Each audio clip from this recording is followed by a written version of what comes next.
Oh, this was about. This was Delroy Chuck's. Yeah, Delroy Chuck's something like. Hmm.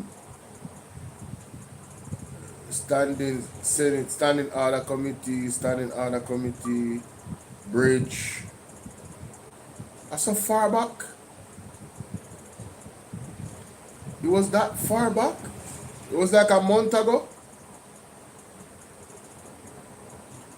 Oh, so after that the meeting there, them start them vibes. But the roads them and them something there. I believe what they did, they wanted to shift blame from the government, and that is why the two representatives of the Jamaica Labour Party, Terry Long and Siv Wright, both of them, ladies and gentlemen, came out complaining about their roads. All of a sudden, after that the meeting there, when they got exposed that, you know, the Spark program was just a grand way of pretty much. Oh, it start now. Okay, wonderful. It start now, ladies and gentlemen. It not starting, but it start. It start. Alright. Time for less of me and more of the parliament. Alright. Yes, it start, man. See it there? Them now they're so bad to them. Take myself off my screen, take off my camera, and mute myself. Phone time now. Together of the hearts of all persons and estates within the same, in true Christian love and charity, one towards another, through Jesus Christ our Lord. Amen. How comes all is the PMP to do that?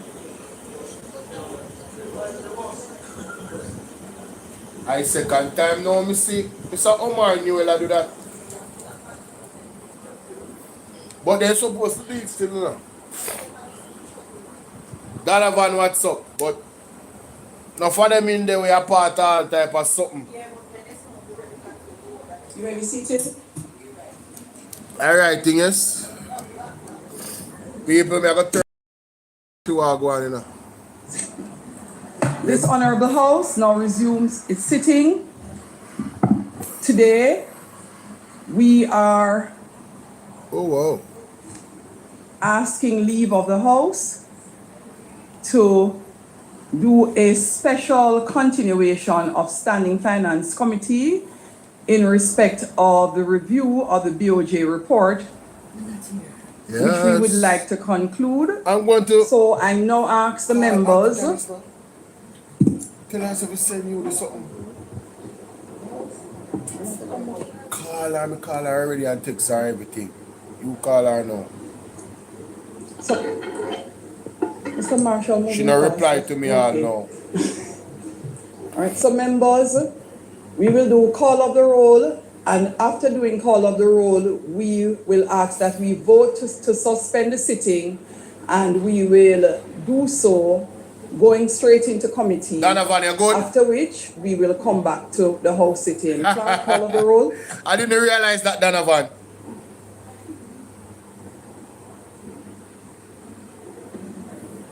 I hope them not delay mama thing, you know. Mr. Green, Dr. Holness, Dr. Charles. Dr. Holness missing? Williams. How would the blouse and skirt are going with Andrew? No, man. Range. No, man. Dr. Tufton. Jamaica, we really are going with Andrew Holness. Mr. Mackenzie. Mr. Montague. Something, alright? Mr. Vaz. Mr. Chuck. Mr. Charles Jr. Mr. Morgan.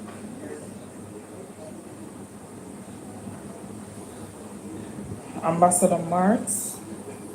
Mr. Samuda. I want him there. Wheatley. I want Samuda there. Come to the front of the class, Samuda. Mr. Terrelong. Mr. Witter. Mrs. Dalrymple Filbert. Miss Morrison. Miss Lee. Mr. Donovan Williams, Or yourself. May I set you up? Mr. Mean, Ms. Crawford, Mr. Delroy Williams, Rhoda, Ms. present. Hamilton, Mr. Seawright, Mr. Hassan, Mr. Brown, Poor Rhoda Crawford. All she. Dr. Bernberg, Your name does not Mr. appear, Buchanan, Bangaram. Mr. Can't come Bunting, Ms. Burchell, Dr. Campbell, Mr. Cousins, Mr. Crawford, Ms. Daly, Dr. Dawes, Mr. Goulding, Mr. Gordon, Mr. Hales, Mr. Hines, Mr. Hilton, Mr. Jackson, Ms. Jess, Mrs. Malahoo Fort, Mrs. Miller You're nasty Bennett, chief, you know. Mr. You Morris, go through trauma right now. Mrs. Nita Garvey, Mr. Newell, You shall go Mr. through Paulwell, tough times. Mr. Phillips,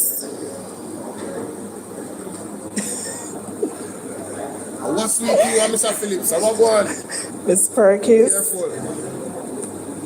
Mr. Robertson, Mr. Robinson, Dr. Russell,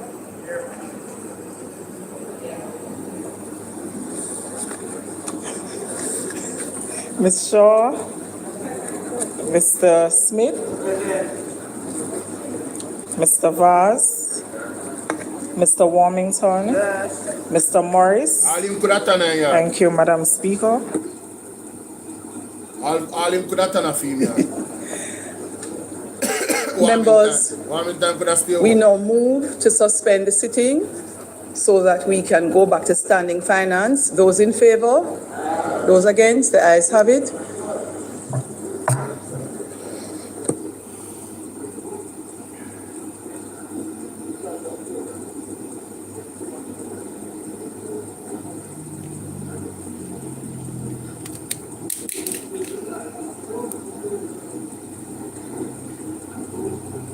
I come in my side, I come in. I set up the stand here, so you can see what I'm going.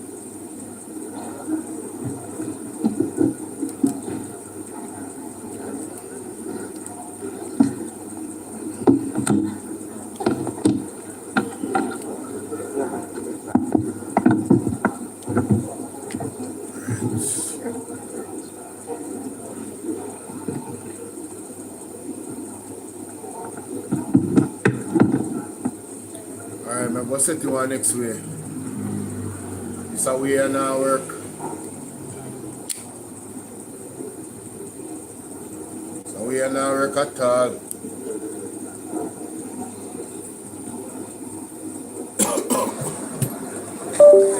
We will now continue. Member Crawford, could you turn your mic on, please? Thank you, Chairman. That's a final question. Now, Governor, when we looked at the report and compared it with the fiscal policy paper, your growth estimates in the short term were more optimistic than the government, but your growth estimates in the midterm was much more pessimistic than the government, despite the positive gap. What's the reason for that? Well, I'm not sure when the fiscal paper was presented. However, what we have found is that the quarter end in December and March they have turned out to be better quarters than thought Expected. before. And so that would have informed our view of a milder negative growth in those quarters. Going forward, when we look at the capacity of the economy to take investments and digest it, so to speak, it seems to us that in the region of 1 to 3% is about all it can do. It bucks up on a capacity problem. For example, just labor and skills. So that's our estimate at this time. Okay. Thank you, Governor. Thank you. Thank you, Member. Member Russell?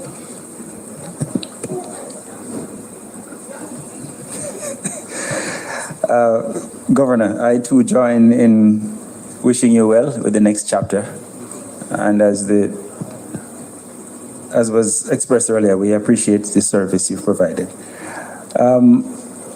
Let me start with the issue of rural inflation, which is not covered in the policy brief. But I wonder if you have any information on what inflation looks like in rural areas as compared to urban, given that a lot of the drivers of inflation are those which rural folks would spend a lot of their resources on, transportation, electricity, etc. Yeah, so statin does produce inflation according to regions. So there's the overall Jamaica, and then there's the Kingston metropolitan area, the other urban towns, and the rural. Typically, we find that rural inflation is typically a little bit higher than what you'd find in other urban or overall KMA, and that just reflects the swings predominantly in agricultural prices, for example. It reflects transportation costs being higher for energy and so forth.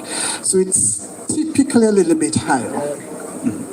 So the natural follow-up to that is there policy recommendations which are made to reduce the effect of inflation on rural areas, given the point you just made? Well, the challenge is that the tools that the central bank has at this disposal, it's really a blanket tool. It cannot target specific regions or specific sectors. So to deal with that problem, you're more looking at what we call structural policies. So this now relates to more government policy rather than monetary policy. All right, thank you. The second one, while in your term as governor, you'd have seen quite a few shocks. Beryl, Melissa, probably the most notable. I just wondered, given the new realities in which we live with climate change, if the bank, what is the bank learning, and how should Jamaica be adopting its monetary and fiscal policy in light of the new realities in which we live?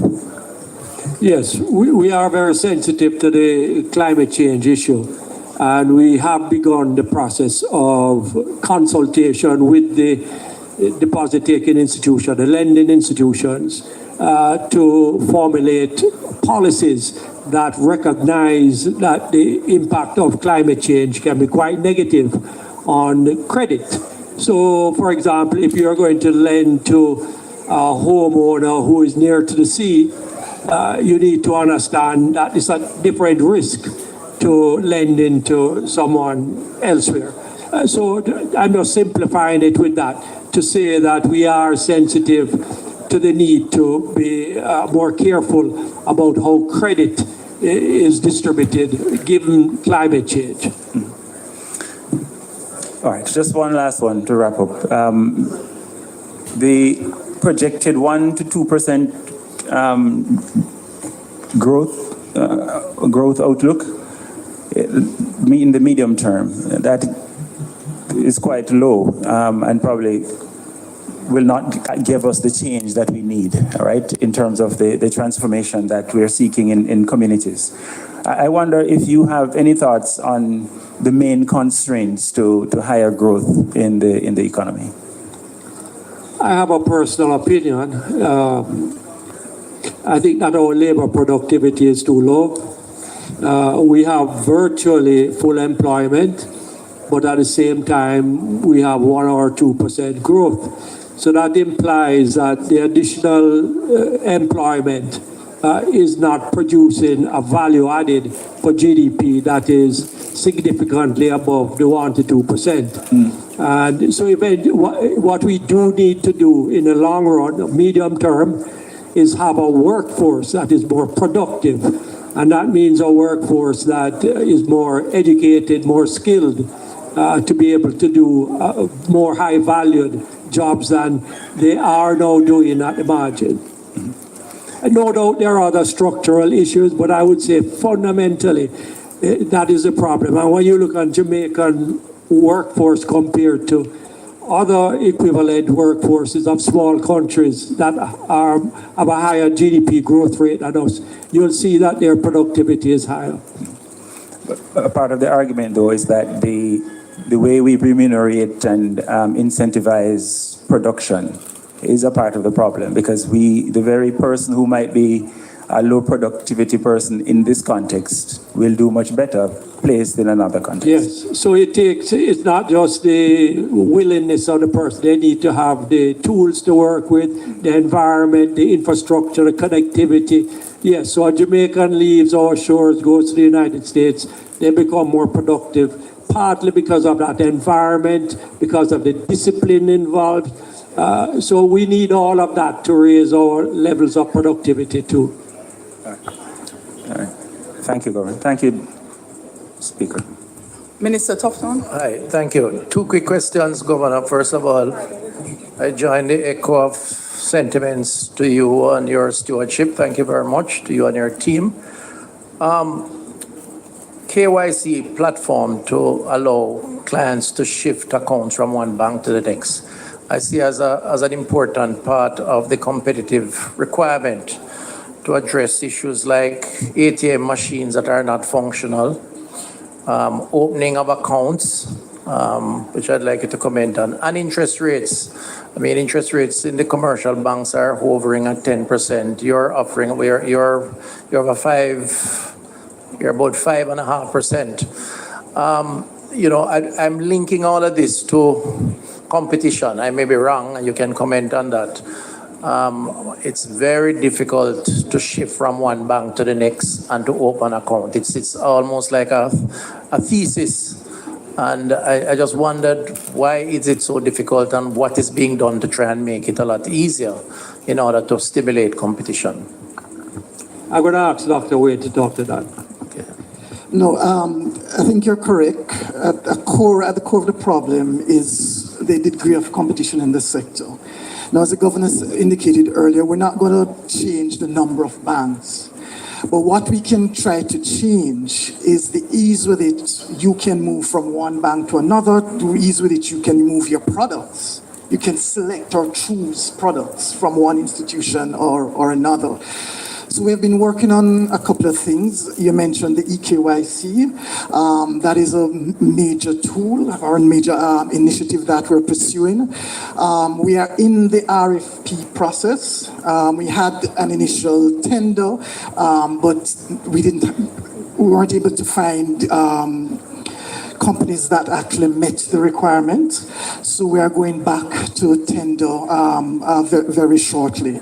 So work is progressing where that is concerned.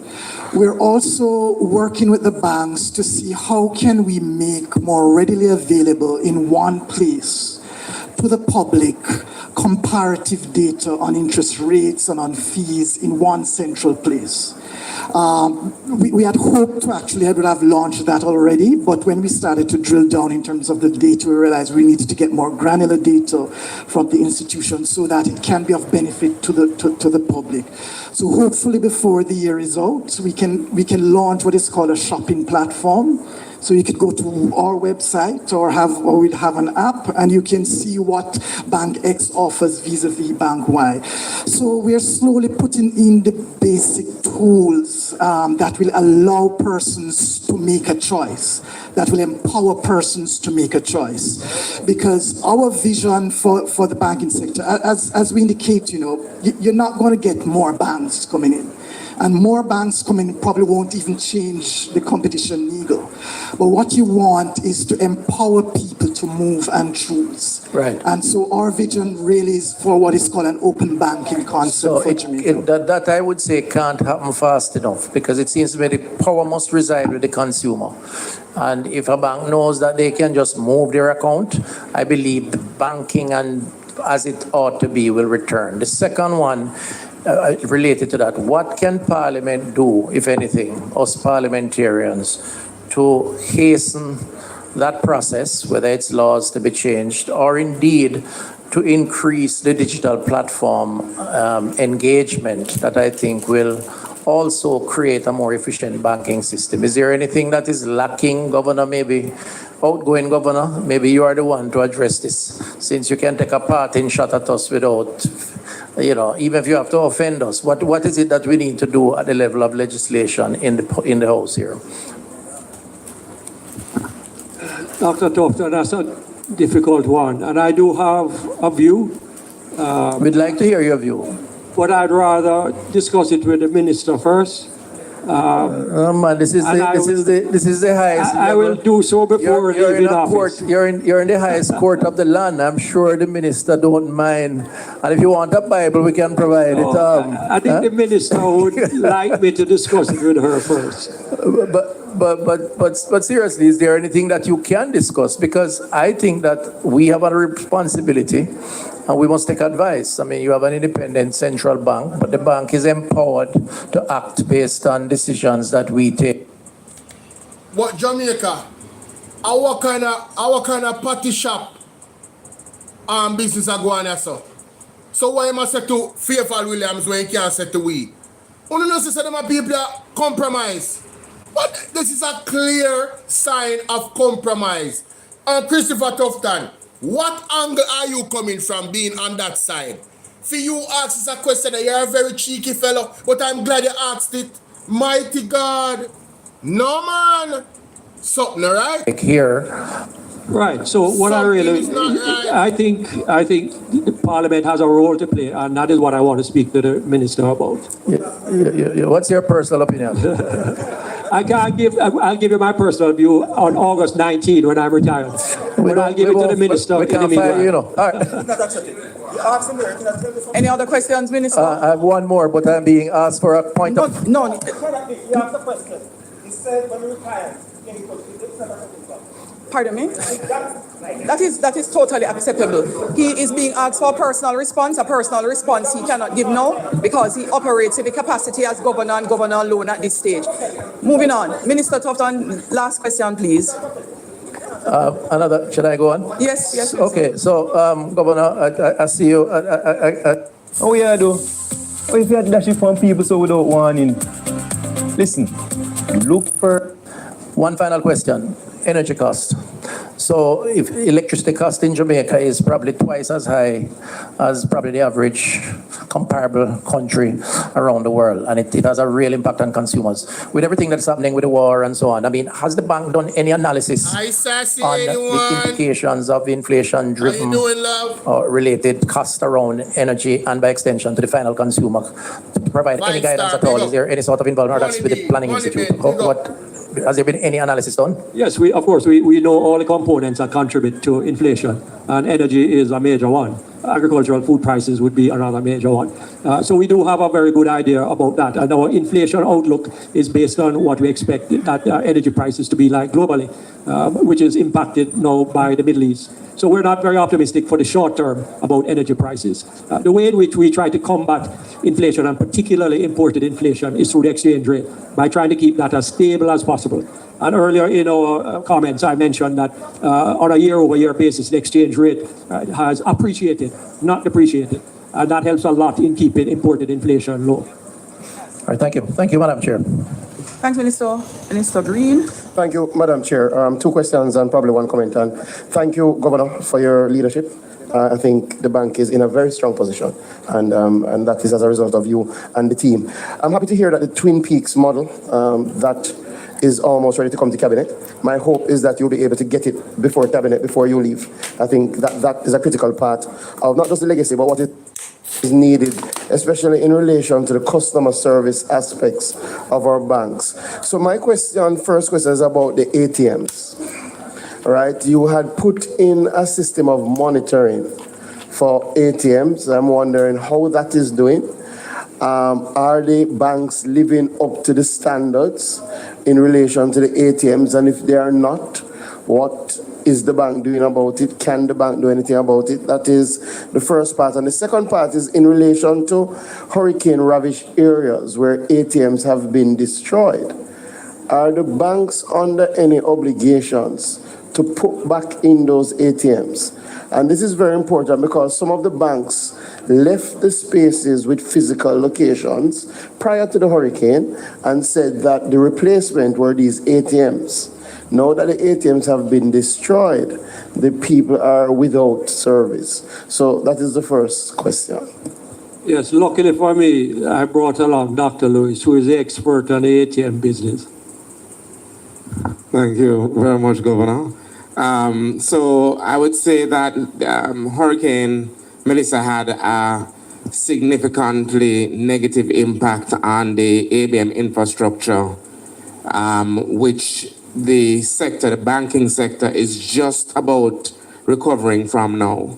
In the immediate aftermath of the hurricane, about 50% of the stock was offline. As at March, we have about 90 to 95% of all ABMs back. However, there are some parishes, as you point out, where they have not been able to replace ABMs that were destroyed as a result of the passage of the hurricane.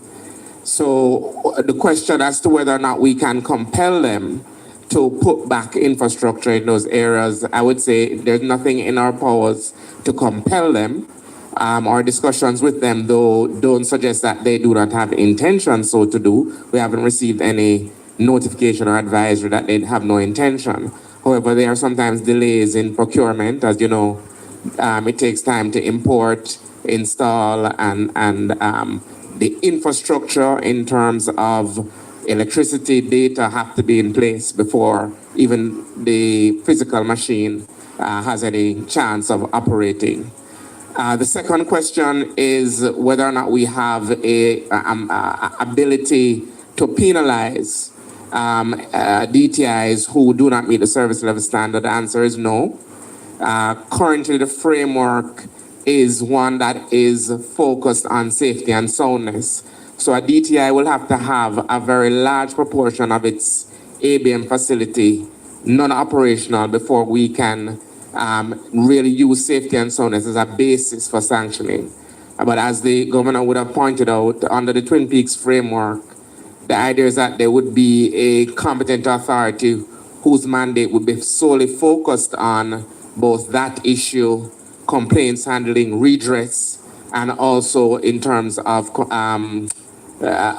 market conduct, which is just how you go about providing your service. And that in that framework, it is envisaged that where there is non-compliance, because the primary statute has that as its focus, then there's a basis for sanctioning, levying either more than likely financial sanctions rather than imprisonment, which is a sanction under the prudential side for safety and soundness. The second question, although Mr. Lewis, you never told me if they were meeting the standards. So let's break down the standard into the three: measurable, quantitative, and then the qualitative. In relation to the quantitative measures, each DTI is required to have 90% or more of its ABM fleet operation at any given time. They are meeting that standard. As at March, it had fallen, and they're now back up to between 90 and 95%. And that is true broadly across their ABM network. It is not necessarily true by parish, because you may have a parish where you have 2 or 3 ABMs, and those ABMs are not operational. The standard is your total fleet of ABMs. The second standard, in terms of uptime, they're not meeting. The standard is 95% overall. They're at 92%, 93%. Before Melissa, they were almost at 94, about to reach. And then, of course, they had the setback, so they're building that back. And in relation to the time it takes them to put the machine back into service, there have been significant improvements. In rural Jamaica, their time to fix the machines has fallen to the 3 hours. But they are not making that standard in relation to the Kingston and metropolitan area, in which case they are not making the 1 hour benchmark. So the results have been mixed and negatively impacted by both Beryl and then Melissa. Thank you. So the second question and the final question. So the governor, clearly your primary focus is on price and financial system stability. But the Act also speaks to ensuring that that is done in keeping with the government's growth and employment targets. The question is, sometimes there's a feeling that there's an over-reliance on raising the interest rates, and that stifles growth and the ability to invest. Now that the direction is to more rapidly grow the country, especially in light of Hurricane Melissa, the question is, are there other policy prescriptions that can be utilized to maintain the stability while driving the growth agenda? Yes, we have the specialized mandate of price and financial sector stability. It's like we're on a football team, and let us say that we are the defense. We're expected to stay in a particular place and play a particular role. However, if the opportunity arises for us to move forward and score a goal, we will. So I think you can look at the Bank of Jamaica in that way. We're the policemen of inflation and financial stability. If we have an opportunity to lower rates because we think inflation is going to be low and expectations are going to be low, we will. And if we have an opportunity to encourage growth in any other way, we will. But our primary mandate is inflation, guarding inflation from being excessive, because inflation hits the poor more than anything else.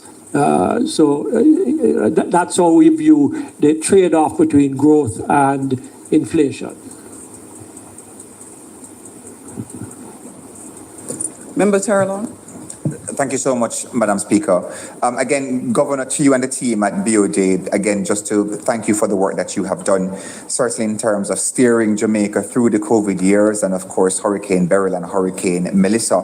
That has been mentioned, but notably, the work that the BOJ did in coordination, of course, with our team at the Ministry of Foreign Affairs and Foreign Trade and other ministries as well, in getting Jamaica removed from the FATF, that notorious grey list.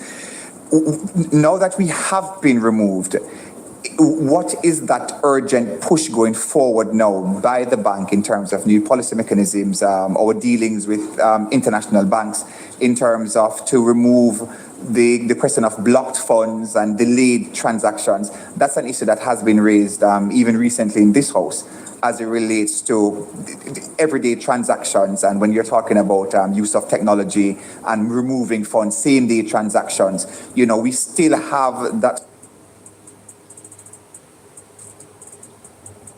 sort of banking regime where we do not see same-day transactions, meaning same-day transactions. We don't have the sort of 24-hour system. So my thinking is, with Jamaica now being removed from that FATF list, can we see a greater push now towards correspondent banks across the world, etc., in addition to, obviously, it's now easier for us now to access international funding at cheaper rates as well, not just at the commercial sector, but also at the individual sector as well? Yes, thank you for that question. The fight to stay off of the grey list continues. And as the minister knows, we have a reckoning coming in September shortly. So it's a constant battle. The standards get higher and higher. And for better or for worse, Jamaica has done so well in the past in this respect that they have very high expectations of when we do our next test, which is in September. So that is a challenge we face. To have 24-hour RTGS is an objective that is very worthwhile for the bank to pursue. And I feel assured that that is an objective that we are going to pursue, because it's not adequate, it's not good enough to be able to do a transaction and it not go through almost instantaneously. So we are working on that end. The number of correspondent banks certainly would look more favorably on Jamaica, having been taken off of the grey list. So I think that in the future we'll find that that array of banks will grow. Wrapping up will be our Minister of Finance and the Public Service, Minister Williams. Thank you. Thank you, Madam Chair. Governor Biles. I know that there is still a full 2 months to go before you put down the title.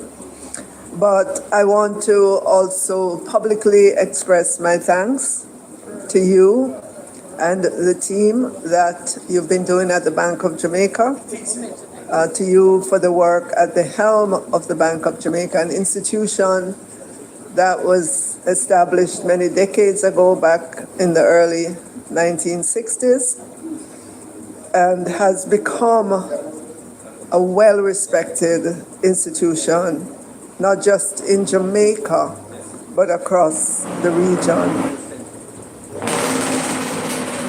As governor, as you said earlier on, you've led through exogenous disturbances.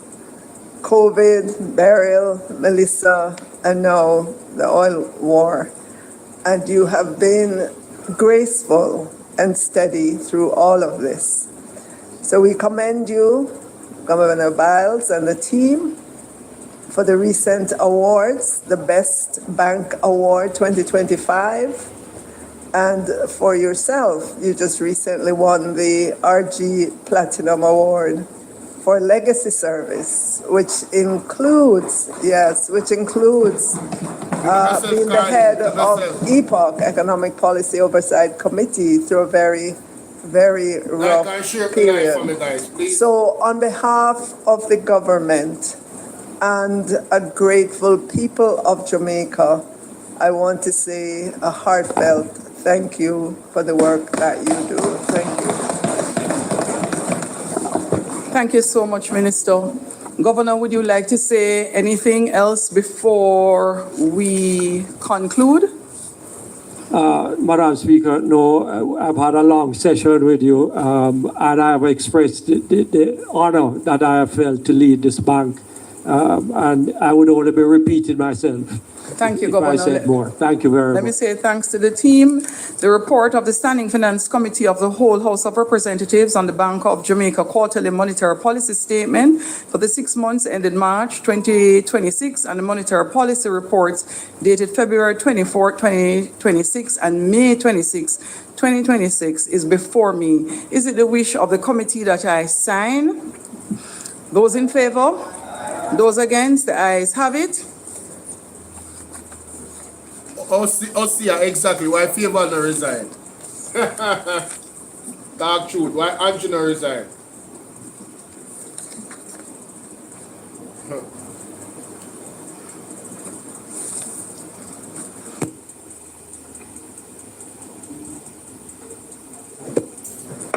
The committee now stands adjourned. Thank you again to the team from BOJ.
As indicated earlier in our most unusual sitting,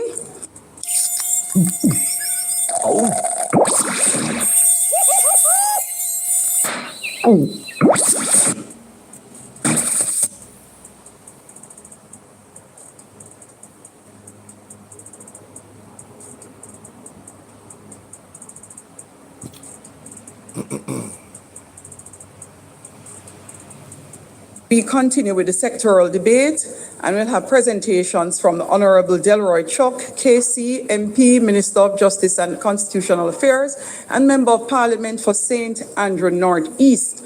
Also, Mrs. NEITA Garvey, Member of Parliament for St. Catherine North Central, and Opposition Spokesperson on Local Government and Participatory Democracy. I wish to extend a special welcome to the constituents in the gallery from the constituencies represented by the two members of Parliament presenting today, and trust that you will find the proceedings both enjoyable and informative. I must, however, remind those seated in the gallery, you are not allowed to clap, make loud comments, or engage in any way in any behavior that will disturb the proceedings in the chamber. Thank you. House Leader. Thank you very much, Madam Speaker. Want to welcome those in the gallery who are here today for our sitting, and I suspect particularly for the sectoral presentations by our two members, the Minister of Justice and Constitutional Affairs and Member of Parliament for St. Andrew North Eastern, the Honourable Delroy Chuck, and Member of Parliament for St. Catherine North Central, Mrs. NATALIE Garvey. Madam Speaker, at this time, as is customary, I ask for you to suspend the agenda items to allow for the sectoral presentation to be at the front of the Thank you, House Leader. House, the question is we suspend the items on the agenda to allow for the sectoral debate under public business. Those in favor? Those against? The ayes have it. House Leader. Madam Speaker, thank you very much. I will now welcome the Minister, Justice and Constitutional Affairs, Member of Parliament for St. Andrew North Eastern, the Honourable Delroy Chuck.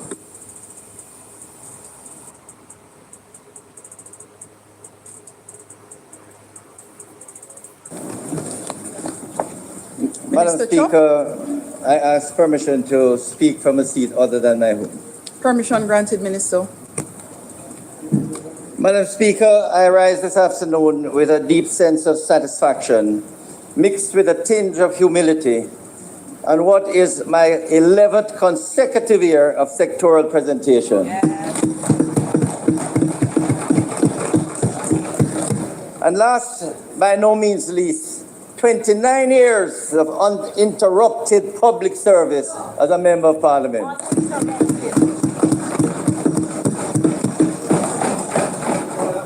Madam Speaker, this is no easy feat, and I express immense gratitude to my constituents of the great constituency of St. Andrew North Eastern for placing confidence in the continuous efforts towards a safe and peaceful constituency.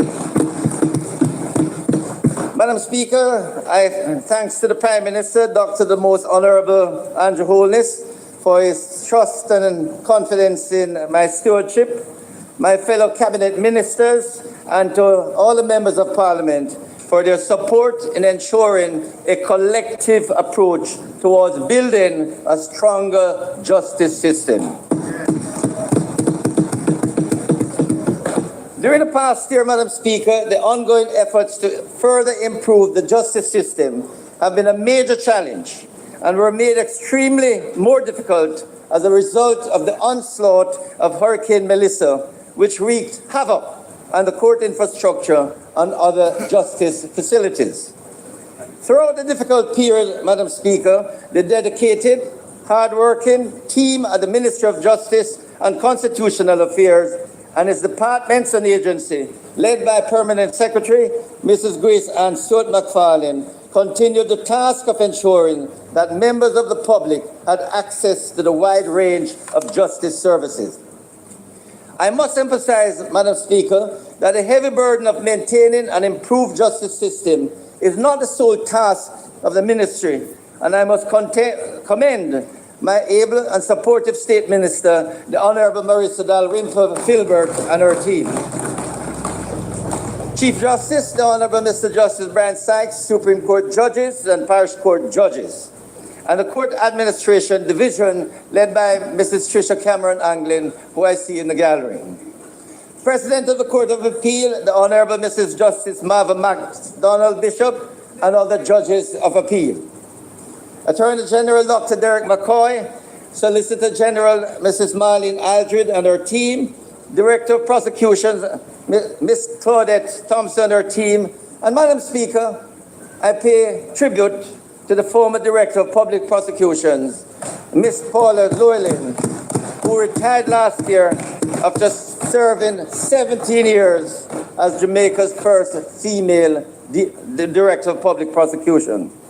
To the Executive Director of the Legal Aid Council, Mrs. Diane Watson and her team, Administrator General and Chief Executive Officer, Mrs. Stacey Ann Carty and her team, Chief Parliamentary Counsel, Ms. Judith Grant and her team, Director, Legal Reform, Ms. Nadine Wilkins and her team, and our esteemed stakeholders, to include civil society and other sectors who remain committed to building a stronger justice system. Madam Speaker, it would be remiss of me not to highlight the ongoing partnerships involving our international partners, especially in the area of funding, technical expertise, and related matters. The support from the following international partners is immeasurable: Global Affairs Canada, the United Nations Development Programme, the United Nations Children Fund, the UK Foreign, Commonwealth and Development Office, the Government of Rwanda and the Rwanda Cooperative Initiative Limited, International Narcotics and Law Enforcement Section in the United States Embassy, the European Union Delegation to Jamaica. Madam Speaker, other important stakeholders, including the Custodes Rotalorum, Justice of the Peace, and the public, play a major role in the overall quest towards a modern justice system, and to all I owe a debt of gratitude for urging me on to ensure the task of building a stronger justice system, that it does not remain a mere pipe dream. Madam Speaker, I stand here today on the stellar efforts of my two long-standing counsels, Joy Cottrell and Winston Ennis. My constituency liaison officer, Wayne Lawrence, all of whom and my constituency secretary, Monique Tyndale, all of whom have consistently delivered towards my retaining the job of leading the constituency of Northeast St. Andrew. These officers and the extended political team continue to work overtime to address the needs and uplift the lives of the constituents. Madam Speaker, as I travel the length and breadth of Jamaica to hammer home the message of peace and unity, I must highlight the support of my close protection officer, Inspector Howard Hamilton, and my able and willing driver, O'Neill Ennis. Yes. Madam Speaker, last but not least, the support of my wife, Patricia, yes, who is here in the audience.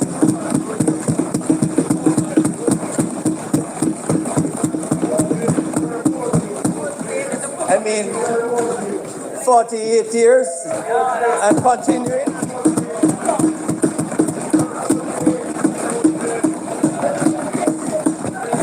There's no doubt she deserves an OM. And my 4 daughters and 6 grandchildren, their support cannot be underestimated. Thanks for my wife for being here today. Madam Speaker, it is an open secret that Hurricane Melissa left a trail of destruction on our court facilities in the West, namely Trelawney, St. Anne, Westmoreland, and St. Elizabeth. And picking up the pieces has not been easy. Funding the repairs and identifying appropriate locations continue to be a challenge. Yeah. With the requisite input, however, we are now embarking on a major program of resilience to...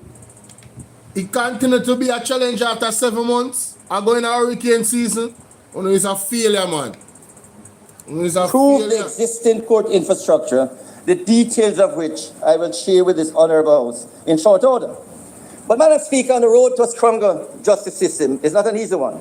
For the nation to move forward, I press on all Jamaicans to make greater use of our social justice services, that is restorative justice, victim services, child diversion, mediation, as both and as they all are programs they continue to reap rich rewards in dealing with domestic disputes, domestic conflicts, and other forms of abuses.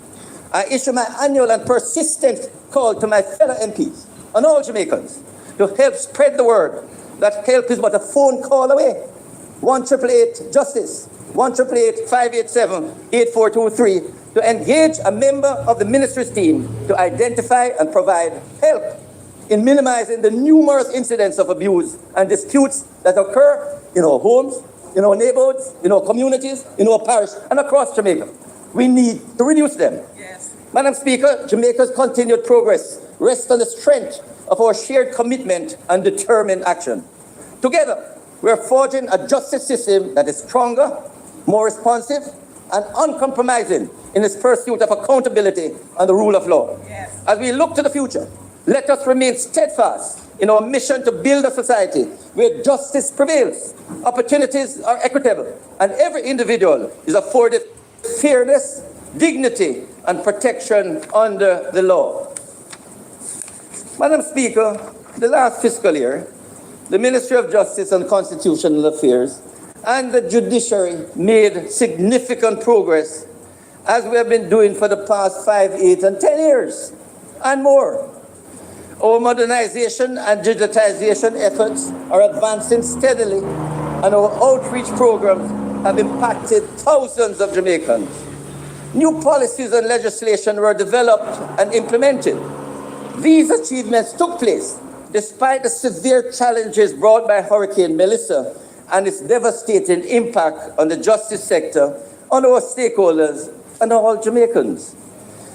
Madam Speaker, in pursuit of a stronger justice system, which is our sectoral theme this year, the former Ministry of Justice and the former Ministry of Legal and Constitutional Affairs merged to become the Ministry of Justice and Constitutional Affairs in September 2025. Our vision of a first-class justice system remains clear and focused. As we modernize our justice system and provide Jamaicans with greater efficiency, we continue to promote the rule of law, peace, harmony, and goodwill. Our justice system continues to grow in the delivery of justice and access to justice offered to Jamaicans. Once again, to all Jamaicans listening, I remind them, help is a phone call away. 1-888-JUSTICE, 1-888-587-8423 for any justice service. I wish, Madam Speaker, to emphasize, and you will soon get the booklet, where the appendices with all the data of the successes and plans will be laid out in greater detail. In fact, the appendices will be more than the presentation because the material is there and I have limited time. Madam Speaker, I wish to salute the Chief Justice, Mr. Justice Brian Sykes, and his hard-working team of judges and staff at the Court Administration Division for their efforts in assisting in building a stronger justice system. You should have shame on yourself. Over the last fiscal year, the ministry increased its island-wide focus on those locations in the You forgot to say Mr. Sykes is an unreliable partner. Your government is deaf. Indicated caused by Hurricane Melissa brought to many justice sector facilities, including the island's courthouses and justice centers, fortified the need for us, more than ever, to double our efforts to strengthen the justice system. Madam Speaker, many of these courthouses were built approximately 100 years ago, yes, with some dating back more than 100 years. The truth, Madam Speaker, is that they have served their time. Yes.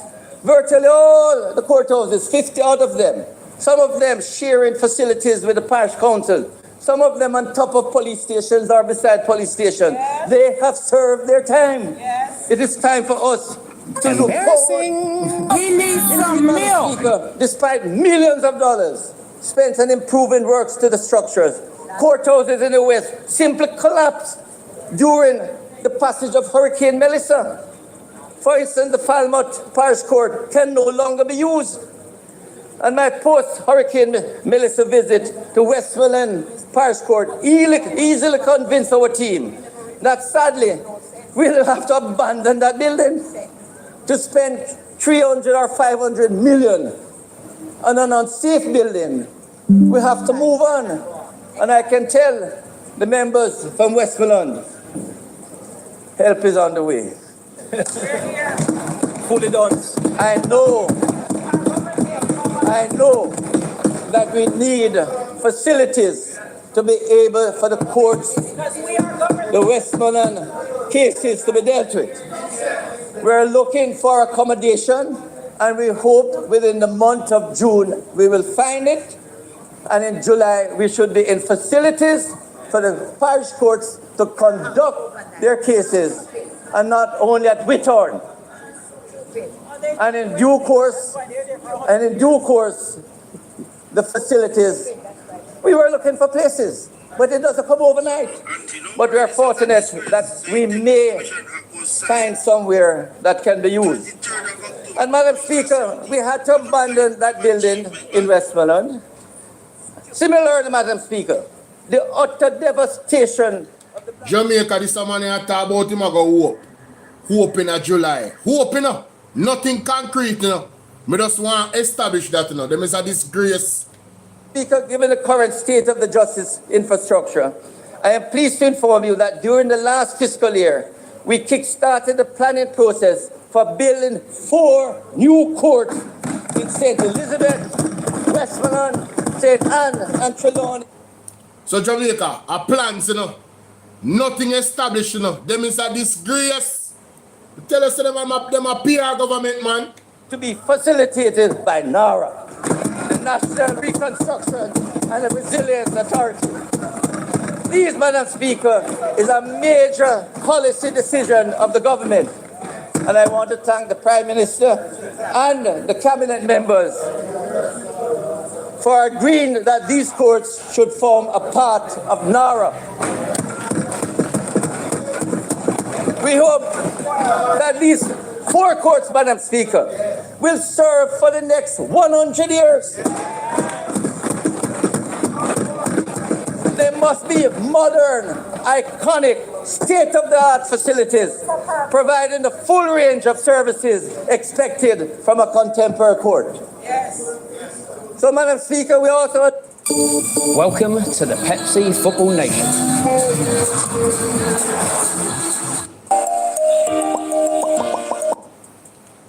Hey, them a people are real trickster, yeah, man.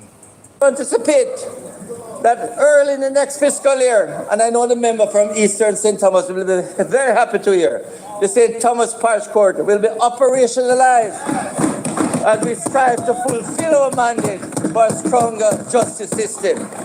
Simultaneously, Madam Speaker, we are galvanizing public-private sector partnership to build new court infrastructure in Manchester, St. Catherine, and the Supreme Court.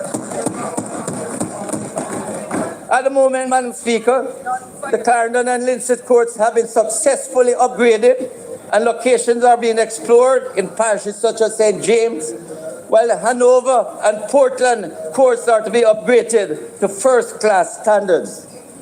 The many outstations in need of rehabilitation are a cause for concern and are being addressed, particularly those shared space with the police stations. Madam Speaker, I want to express a great hope and expectation that over the next 2 to 3 years, I expect the country will have at least the start to build at least 8 new courts. 4 in Nara, 1 in St. Thomas, and maybe the PPP for Manchester, the Supreme Court, and St. Catherine. As we speak, Madam Speaker, work is underway to complete renovation and rehabilitation works at the Hanover Family Court, the Supreme Court, the Kingston and St. Andrew Traffic Court at Sabina Park, and the St. Elizabeth Parish Court in Santa Cruz. So, member from Northeast St. Elizabeth, we're looking at the Santa Cruz Court. It's being fixed. Fine, we can delete the number. At the same time, Madam Speaker, we have work to do. when you get the pamphlet, you will see the amount of that's planned to really improve the facilities. Madam Speaker, we are now undergoing a major transformation that will see the Jamaican courts one of the best in the Western Hemisphere. The governments of Jamaica and Rwanda signed a bilateral agreement to implement the very impactful integrated electronic case management system, more commonly referred to as IECMS, Integrated Electronic Case Management System. In November 2022, we visited, the Chief Justice and myself and our teams visited Rwanda, and see, we're in the courts, no paper. What you had were laptops or smartphone, and everything was transmitted. So, Madam Speaker, we signed a contract in December 2025, and the Rwandans came, and they will be here again shortly. The program has started, and within 2 to 3 years, the courts will be totally transformed. Madam Speaker, I invite all Jamaicans to visualize a scenario within the next 2 to 3 years, when all our justice stakeholders will be electronically interconnected. In other words, when John Brown or Mary Jane is charged with a crime, there will be no more movement of paper from police stations to the court. No movement of paper will take place from the forensic lab, the ODPP, the parish court, the Supreme Court, or to the Court of Appeal. Everything moved electronically. Files related to matters in the parish court would seamlessly reach the circuit court. Criminal records will also be integrated as we benefit from the transformational time management and cost-sharing results of digitizing our courts, which is part, Madam Speaker, of our commitment to a stronger justice system. Madam Speaker, the IECMS, Integrated Electronic Case Management System digitization model, pioneered by the government of Rwanda, will bolster Jamaica's justice reform efforts and eliminate the outdated paper-based case management system now being used in our Jamaican court. It is anticipated, Madam Speaker, that paper will no longer be a part of our court system, and eventually paper will be eliminated from all courts. Madam Speaker, if anyone should ever visit the courthouses in the parishes, you have room full of paper. In most of the parish courts, all the paper would fill the parliament. We want to get rid of those, digitize them, free up space that people can utilize. Madam Speaker, the IECMS, with time running, will definitely be a transformation in our court system. So, Madam Speaker, this will mark a new era for court system, since all stakeholders must now embrace modern technology and abandon our outdated paper-based systems. The aim is to make the use of technology in our Jamaican courts a leading model of excellence in the region. I strongly urge all of the persons, including those inside here, who use the court system, go there with your laptop. Go there with a smartphone. Don't bother go there with dockets and files and your bag, your briefcase with everything. Go there with a laptop. Start the process. Madam Speaker, the courts have done extremely well and continue to do extremely well. If you look at the appendix, one in the booklet you have, you will see how well they have done, reducing backlog in the parish courts and improving the service in the Court of Appeal and the Supreme Court. The Court Administration Division, we're working very closely with. They were damaged by Hurricane Beryl, but they are now back at their office, and there have been almost 600 new upgraded posts have been approved for them. So, Madam Speaker, a fair amount is being done in the courts. Yes. Over the past 10 years, Madam Speaker, we have spent an average of almost $1 billion per year. no other administration,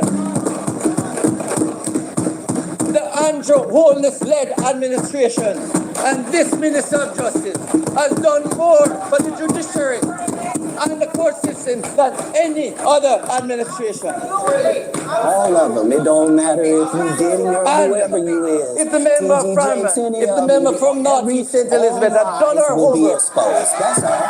And anyone who takes that the wrong way, know why they take it the wrong way. she will see. We have improved the Court of Appeal from 7 judges to 13. 28 judges, Supreme Court judges to 42. Stop lying! About 40 parish court judges to about 70. 2 or 3 masters in chamber to about 8.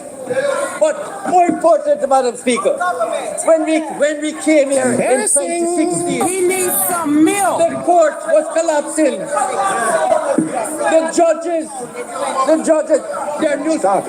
their newspaper reports of the judges planning to take the then government to court before them. Because, Madam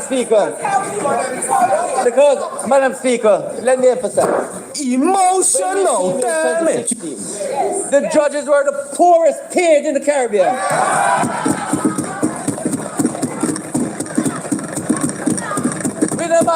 Within a matter of 5 to 6 years, they became the best paid in the Caribbean.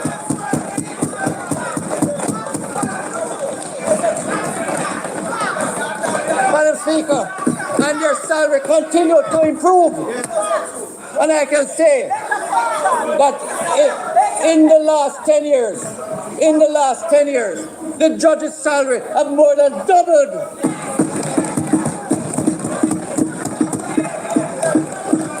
So when the member from North East St. Elizabeth can impute that the Ministry of Justice is not a reliable partner,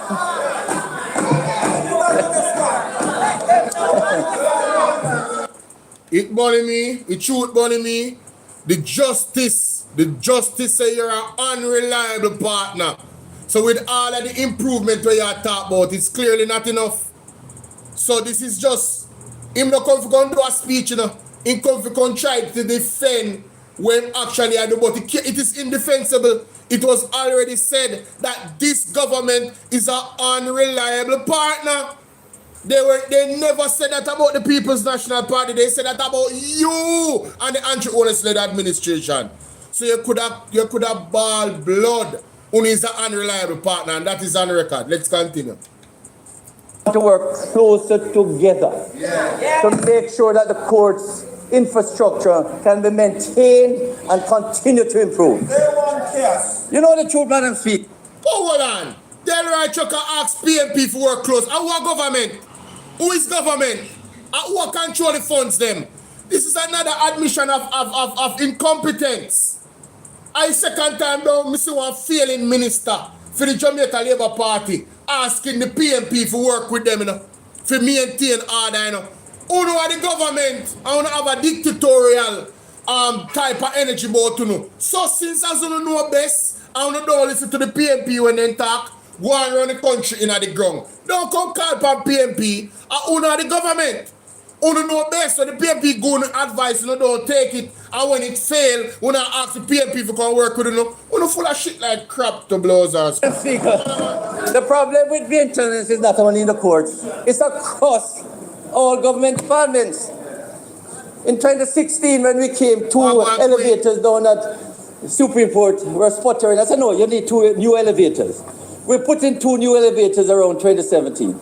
Around 2018, over a year after, I am down there inspecting the courts, and one of the property managers came, and we were in the elevator, and I said, how is the elevator working? He said, brilliant, fantastic, Minister. So I said, when was it last service? He said, it not broke down yet, sir. And that is how maintenance is seen. Not preventative maintenance, not regular maintenance, but when it broke down. And I'm saying we are going to be working with the Court Administration Division so that everything is maintained regularly. Court Administration Division, they will tell you, we're putting new air conditions in most courts. They must be serviced at least twice per year. So, Madam Speaker, there's a partnership between the judiciary, the Court Administration Division, and the Ministry of Justice because we want a strong justice system. Madam Speaker, there's a lot to be said, and I'm watching the time. Social justice services, restorative justice, child diversion, and victim services are major parts of our portfolio.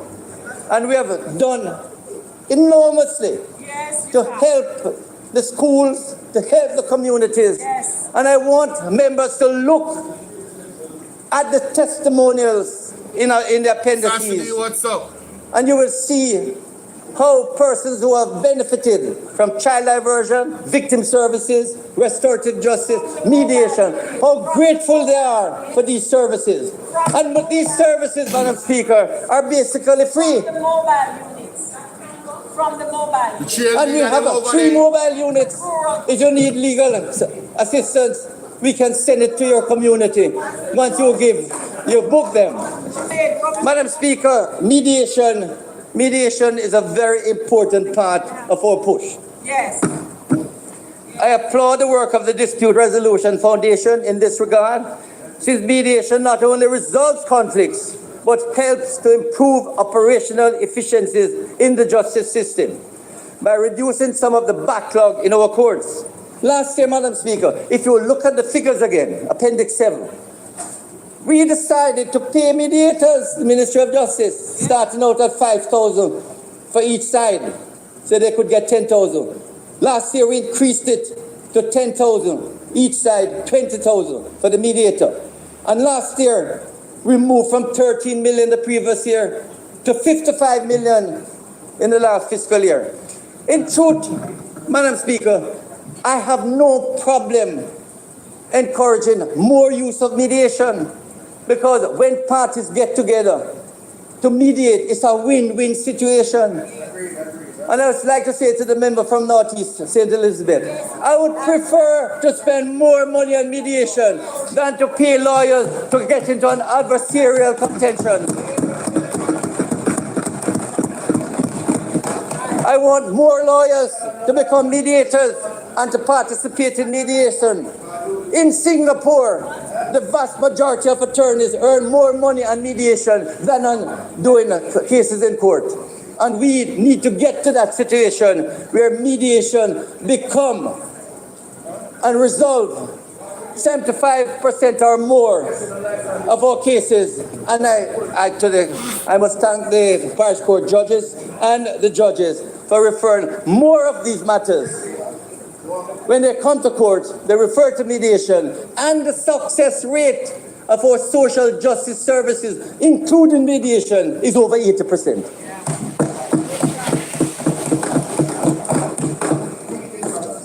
Madam Speaker, there's so much more to be said, but I can't go through all of it. Madam Speaker, I ask you... No, man, I can't speak there. I say, Madam Speaker, look at the performance and success of the ministry. Look at Appendix 8 and Appendix 9. We won't go through, but I go to the Administrator General Department. This is one of the success stories of the Ministry of Justice. Files are being dealt with in a speedy manner. It's Appendix 10. The truth of the matter, Madam Speaker, we are working now with the Administrator General's Department to go around the country to urge persons to make a will. Because when they make a will, it prevents a whole heap of problems. The dead left thing is a problem. And not only are we doing that, Madam Speaker, we are encouraging Jamaicans, and I will do so in this Parliament, start practicing estate planning. put aside a little of the money for a rainy day and then shift it to your retirement benefit later on. Very important. And as we go across the island, we will team it up with alternative dispute resolution. And many, you will recall, I provided a concept paper on alternative dispute resolution. But this, Madam Speaker, colleagues, is to ensure that persons start taking responsibility for their financial situation. Get into estate planning, make a will, plan for your retirement. Because, Madam Speaker, when you do that, we have less work on the Administrator General. At the moment, Madam Speaker, they have close to $50 billion worth of properties to manage. And most of these properties are deteriorating. It's more important that we try to get it to the beneficiaries. And they have over close to $5 billion, which we really would like to dispose of to the benefit. But I catch them, because you're tired of them boss. Before you do it, check your tired. Some mediators down at the Administrator General Department, so they can get persons together to work out and collect the benefits of the deceased estate. So, Madam Speaker, it's very important that we emphasize how important it is for every Jamaican to think about estate planning and making a will and stop the foolishness about it gives a bad omen. We need to get out of that culture. Madam Speaker, the Legal Aid Council has done extremely well. What I can tell you, apart from judgment debt, you remember judgment debt? When we came to office, everybody was owed money.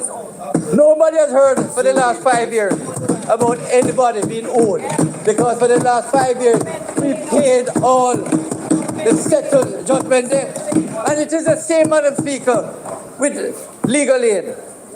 When I came to office in 2016, all the lawyers said, beg Mr. Chop, see if you can put some more money. I'll go on my side. Our certificates can be paid. Word is love. For the last 4 years, we have to be writing lawyers and sending the certificate so we can pay you before the end of the fiscal year. And so every single attorney, if you're owed, if anyone is owed, let me know.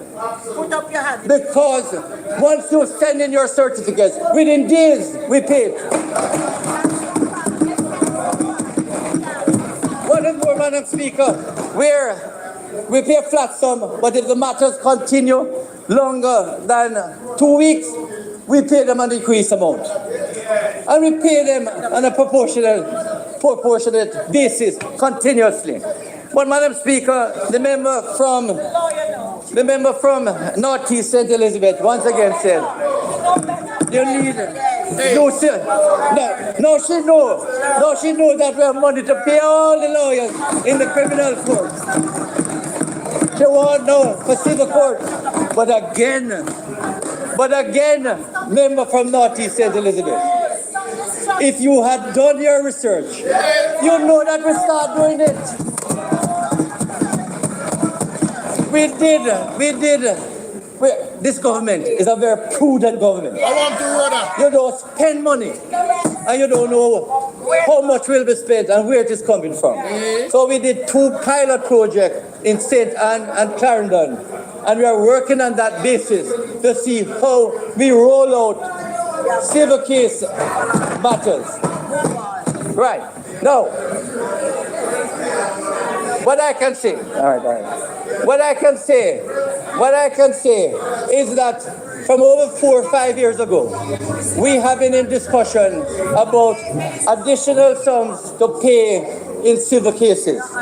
But more importantly, Madam Speaker, we're supposed to have 3 legal aid clinics. One of them at Tower Street was being managed by the Kingston Legal Aid Clinic. Unfortunately, it has been taken over by a private practitioner, and so legal aid services not being provided there. We have been begging this private practitioner to give up the place so we can renovate it and provide civil legal aid cases, and we're hoping it will be done during the course of this year. Madam Speaker, the Office of the Director of Public Prosecution is indeed absolutely effective in building a stronger justice system based on the efficient way in which it is handling its portfolio and prosecuting serious crimes. In fact, I've been informed that the office has been invited to assess and assist other countries to share some of their successful swift action models in handling these crimes.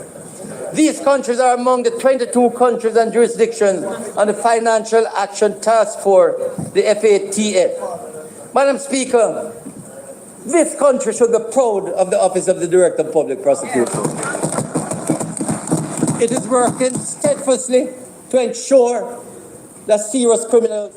Hey, TikTok, share the live for me now. Share the live for me now, please. ...that they get their justice. And so, Madam Speaker, if you look at Appendix 12, you will see the performance of the Office of the Director of Public Prosecution. The Office of the Parliamentary Counsel. Share the live for me, man. Share the live, please. Madam Speaker, they're the ones who draft the laws. Here again, CPC, Judith Grant and her team, they're doing a fantastic amount of work. And I once again ask you to look at Appendix 13 to see the performance of the OPC. Then, Madam Speaker, I ask members to look at Appendix 14 at the Justice Training Institute, where we're sensitizing hundreds of JPs and others. It is doing a fantastic job, and it is continuous to ensure that court reporters, we have a court reporting work going on now, and court reporters are coming from the rest of the Caribbean to study there to become court reporters. So in short order, there will be no shortage of court reporters. Madam Speaker, the Ministry of Justice has to deal with marriage licenses. If you want to get married, you have to get a marriage license. You can go to the Ministry of Justice, and within 24 hours, you get your marriage license. You have to find a lady first. and I say, Madam, and I say that these certificates, everything can be done, and it is done within 24 hours. We will be digitizing that service in short order. Madam Speaker, you can look at Appendix 15 and see the expungement of criminal records. You will see, Madam Speaker, that in the expungement of criminal records, we widened the act a couple months ago, which allow us now that if you committed a non-custodial offense before 2005, which is an expungible offense, you can get your records expunged. I have to report that tens of thousands of these have been expunged. So members applicants, these ex-offenders, no longer have to apply. If the records show that this non-custodial offense was there, then it should not be on the official criminal records. Oh, thank you. I don't get the 15 minutes. You're live. No. Madam Speaker, I would only urge persons, we have now increased the number of commissioners on the expungement committee to 9. And they're meeting at least once per week, sometimes twice per week, to get rid of the backlog. We had about 2,000, it's now under 1,000, and we hope in another couple months. Minister Chuck, I am going to break you, and I'm going to add your additional time because I realize you're rushing as if you do not know that there is additional time. 15 minutes, I am aware. Right, so we're going to put it on now, Minister Chuck. I actually need it, Madam Speaker. No. But I would like to urge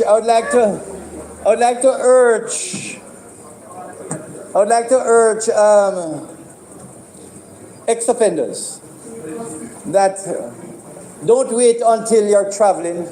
Don't wait until you need you apply for a new job. If you know you have committed an offense, you can apply and hopefully get the record expunged. Especially those who had drug offenses. You will recall, colleagues, that we remove the drug offenses from the third schedule. And also, if your sentence was more than 5 years, but less than 10 years, you are now eligible for those expungible offenses. Madam Speaker, this Parliament should be proud that we are able to give people a second chance. And Madam Speaker, I am sure many of you who have spoken to me and we have been able to help you, the members are so thankful for getting a second chance. And that is very important for our people. Madam Speaker, I come to Justices of the Peace Services. And last week, Madam Speaker, when the member from North East said this, Why, just thinking me? He now stop calling just me. When Zulika just thinking, brother. Mighty God. Fire Muma. I was trying, Madam Speaker. Fire Muma. I got up to prevent her from misinforming the Parliament. No, she did not misinform the When she got up and said, JP should appeal that typing. But you do your research, we have been doing it for the last 3 years.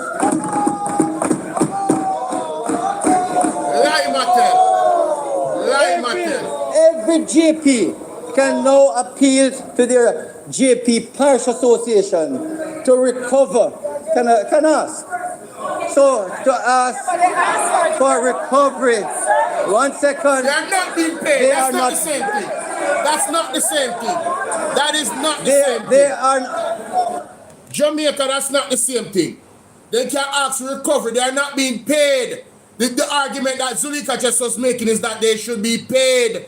Not that they should recover any money what they spend. They should be paid. That's a different argument. Zulika just not going to tell me like nobody.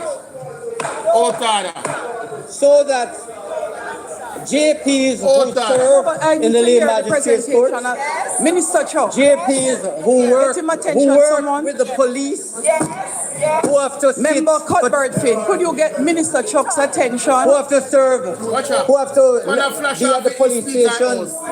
Minister Chuck, could you be so kind as to take your seat? He have hearing problem. Minister Chuck, members on the opposition benches, I would like to hear the minister's presentation. No, I am very serious about it. Yo, me say, Jamaica, me a wait for now if you talk a long time, because last time when something they were not talking, yesterday, she drape up a PMP. When you see a PMP, then quiet and I listen to them. And you have Rhoda Crawford over there, Kerencia, and the next one, what's your name? Anna Cuthbert. Or the other one name, three of them over there. Rhoda Crawford, Kerencia, and the woman from up at Brownstown, the brown one. The three of them over there make up be nice in the parliament around the man Mike. And the man, me know say speaker when I go talk about it. But she take long still. She take long. Because of them over there make up be nice. You see how the PMP then quiet. Quiet like a lamb. Yeah, wait for her if you talk about it. She take long. And I Rhoda Crawford over there make up the most nice.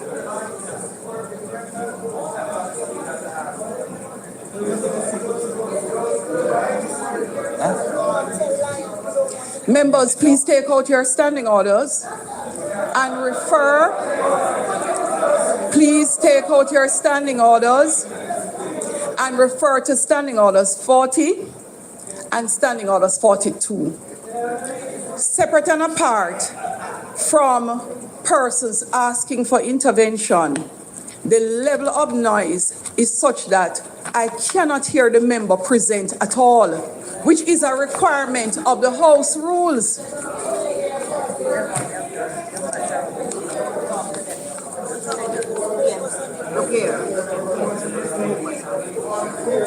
She finished.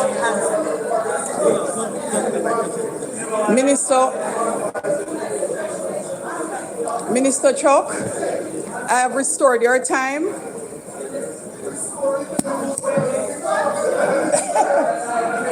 Them baga bad. And members, if you continue, then Minister Chuck is going to get even more time to complete his presentation.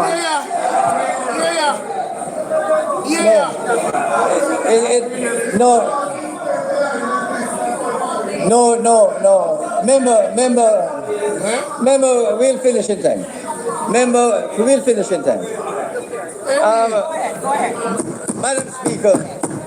Madam Speaker, no other Minister of Justice has done more for the JPs than this minister. And that is why we have more than doubled the number of JPs in the island. We have monthly sensitization to empower our JPs even more, to provide more justice services to the people across the country. That is a fact. Madam Speaker, talk about stipend. Any JP who is serving in the courts with the police taking witness statement and they have to spend time, they can collect a stipend. Can collect. But Madam Speaker, If I don't want it, it's Madam Speaker, the idea of paying JPs regularly is out. It won't happen. It won't happen. Madam Speaker, Jamaica, you see how them deceptive? You hear me talk about say Zulika just was misleading the house.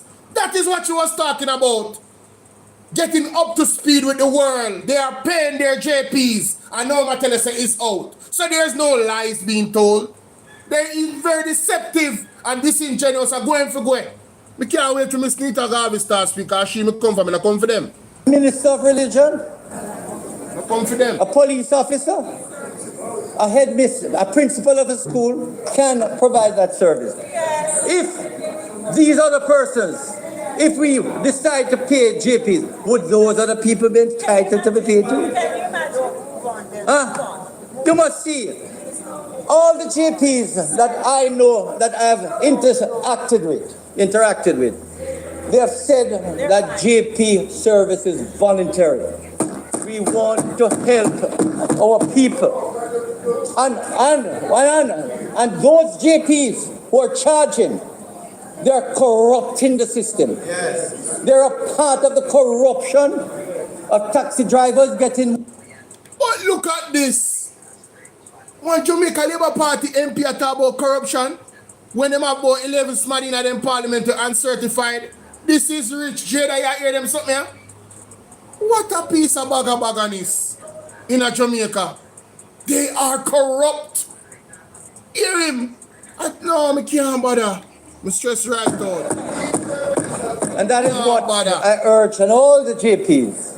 When you go and you give volunteer service, in the long run, you get a huge amount of blessings. And they're not unhappy to do it. And, Madam Speaker, if the member from Northeast St. Elizabeth had done her homework, she would see that across the Commonwealth, Canada, Australia, across the Commonwealth that has JPs, it's a voluntary service.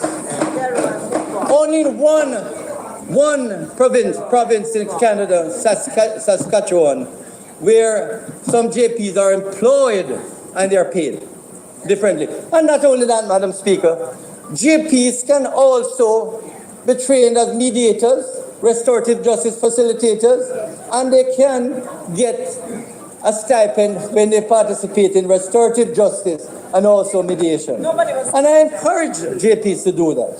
Yes. So please, member from... Score big with Domino's this summer. Predict match scores, compete with your crew, and unlock daily deals for a chance to win free pizza for... The truth. I really felt sorry for you. Watch out! What did you do? Sulika just a laugh off of him. Because Sulika just a laugh off of him. When you were talking, it's clear you did not. He needs some It is milk. clear you did not have much in the justice sector to criticize. So you went all over the place. Get some help. Including the Firearms Act, which is in the Ministry of National Security. Stop lying. Including talking about arresting the powers of police. Stop lying. You know, so brother don't have much sense. Stop. Him not understand what justice mean. Didn't he just say that the police and everybody intertwined with the justice to help things to go the right way? It is interconnected. This man is fully done. He's fully done. Fully done. Public. And they have now 130. Madam Speaker, that is in Appendix 18. Yes. If you look at Appendix 19, you will see the amount of money we have been spending on infrastructure. Yes. And Madam Speaker, it is the same with information and communication technology. Look at Appendix 20 and you see what we have done. But I want to touch another item, constitutional reform. Human rights. Madam Speaker, Jamaica's constitution is the supreme law, guaranteeing freedoms, rights and privileges to all Jamaicans. It is the cornerstone of an efficient, accessible and stronger justice system. Let me pause here to recognize and thank the former Minister of Legal and Constitutional Affairs, MP Marlene Malalu Fort, who along with then Permanent Secretary Wayne Robertson and team and Lieutenant Rocky Mead held several town hall meetings and provided Parliament with a well-documented report by the Constitutional Reform Committee. Exactly. Madam Speaker, the Constitution Amendment Republic Bill 2024 was already tabled to remove the monarch. Once again, Madam Speaker, for Jamaica's sake, let us look at the bill and see how it can be amended if necessary and modified so that this Parliament, at the earliest possible time, can debate and remove the monarch. We need to become a republic. There is no need to delay this process. The final appellate court will come to Jamaica, but it is a matter that we want to take to the people in further constitutional town hall meetings. Yes. You see, Madam Speaker, the final appellate court has many possibilities. We can go the route of Hong Kong, where the final appellate court consists of international judges and Hong Kong judges, and they sit as the final appellate court. I don't mind if the final appellate court in Jamaica, that 5 Caribbean court judges sit, but it must be a Jamaican final court. This CCJ, and what is behind it was well put by Sheridan Ramphal, where he said that the CCJ is the beginning to reintegrate the Caribbean. Is that what we want? Oh, you know what? We need to discuss it at town hall meetings. Is that what we want? A Caribbean Union? Oh, so that they really don't like CARICOM, no problem. They don't like CARICOM. But we don't have a Caribbean legal system. And I would like to be able to elaborate on this at town hall meetings. So, Madam Speaker, I urge, and this Parliament was urged and invite the opposition leader to let us restart the constitutional process. Yes. No, Madam Speaker, we can do a fair amount of piecemeal, putting in the Electoral Commissioner of Jamaica as a part of it, the Public Defender, and other pieces. But without the consensus of this Parliament, it doesn't make sense. But if we're not going to go and do a process, we may well have to do it. Because we have bills there to put in the Electoral Commission and the Public Defender as a part of the Constitution. But we want it to be a consensus of this parliament. It has to be a consensus. I know what you want. Talk to the leader of the opposition, all the way over there. You can't And let's get on with the job. You can't talk to him. In the meantime, Madam Speaker, we have continued the strategic and targeted public education program on the Constitution. As part of our sustained legal education efforts, we distributed more than 400 Jamaican branded consolidated copies of the Constitution, and I know my Minister of State was at UTEC, UWI distributing the Constitution and engaging in public education. Madam Speaker, we look forward to renewed effort to get our Constitution reflecting what we want. Now, Madam Speaker, human rights is a very important part of this government and of this minister.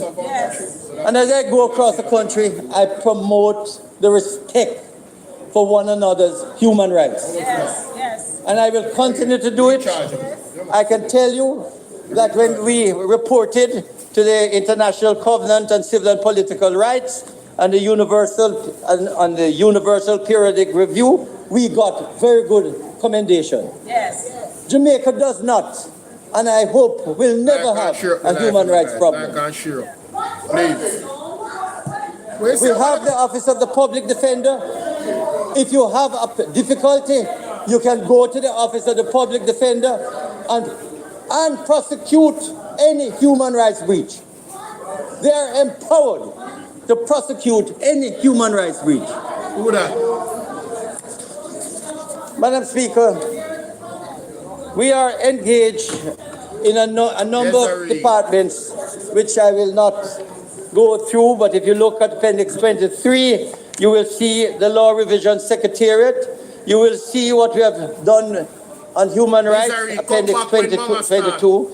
Legal education, we have had several sensitization programs with judges, clerks of courts, GPs, and so on. Madam Speaker, I must conclude.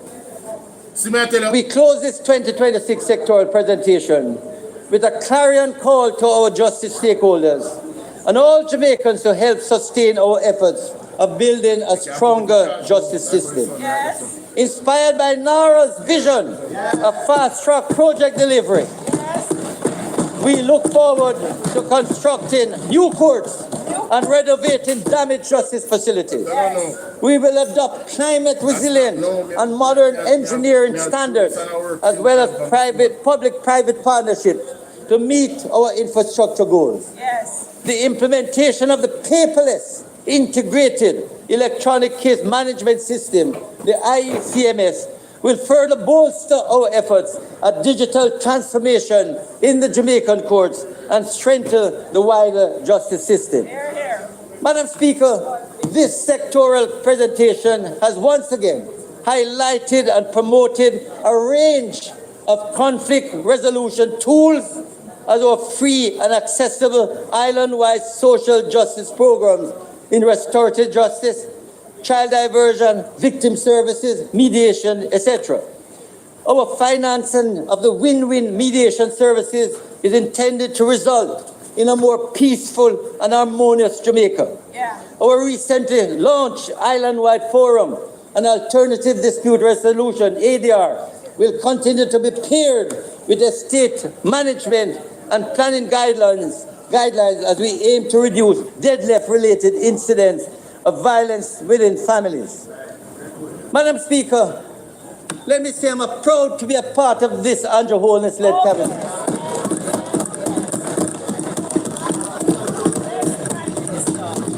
Everything that I've asked for to uplift and build a strong justice system, the ministers of finance from Audley Shaw, Nigel Clark, and now Fable Williams, we get.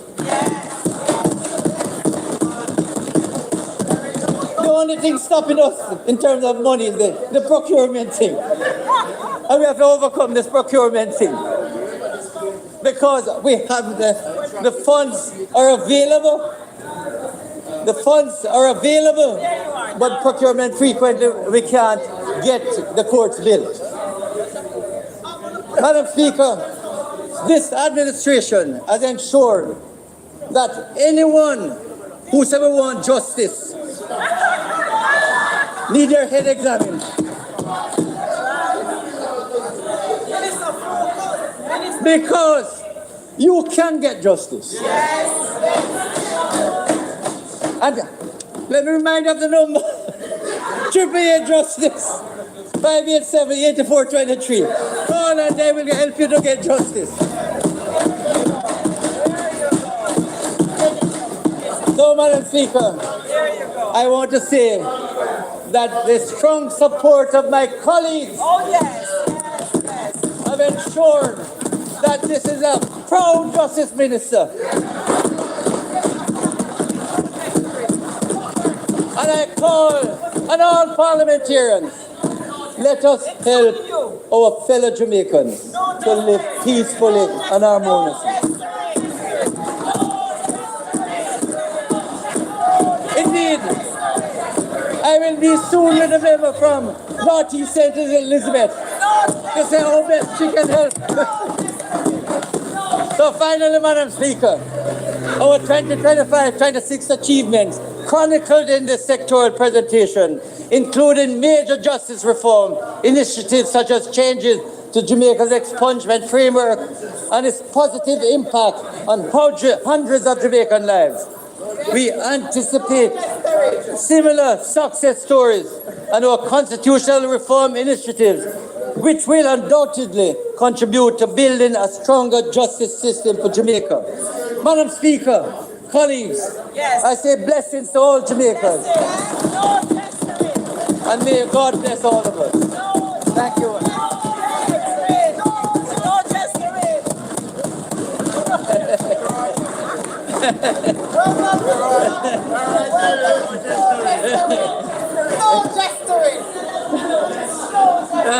He said, you give him everything you want.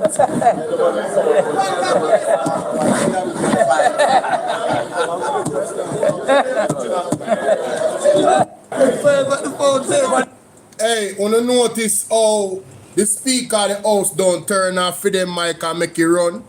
And you notice when the PMP finish for them speech, then turn off the mic fast.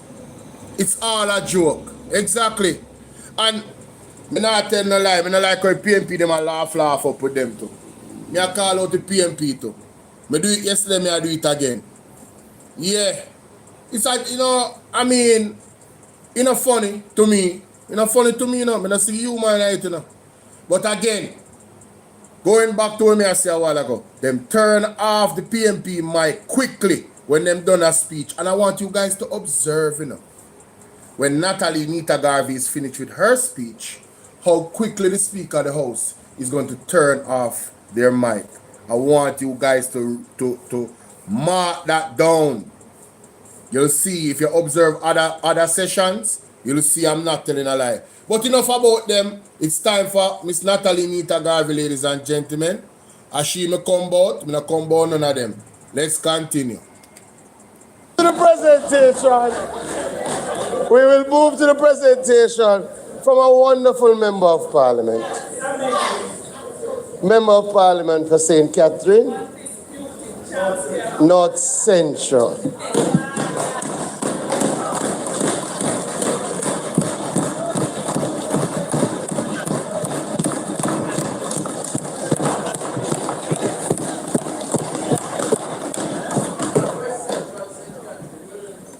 Madam Speaker, I rise to make my 19th presentation on these sectoral debates. Member, permission to speak from a seat other than your own. Oh, Madam Speaker, kindly asking you for your permission to speak from a seat other than my own. Permission granted. Thank you.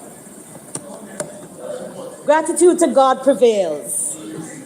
Appreciative of the support of family, headed by my husband, Marlon Garvey.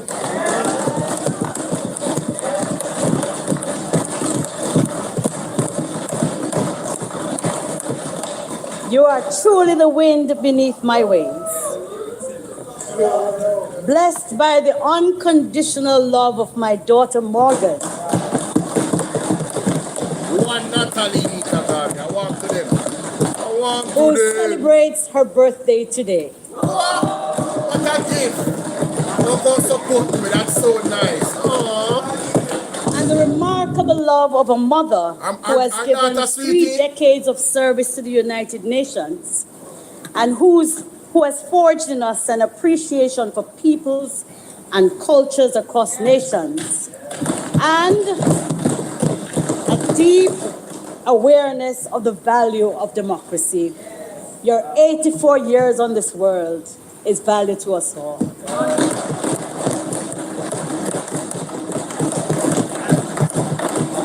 Thanks to my 4 counselors, Denise Murphy Bramwell, Patricia Harris, Dwight Burke, and Desmond Chambers, for the hard way.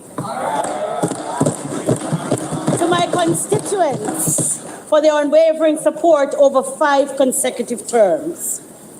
To the student leaders of Dintil Technical High School, one of the finest institutions in our country.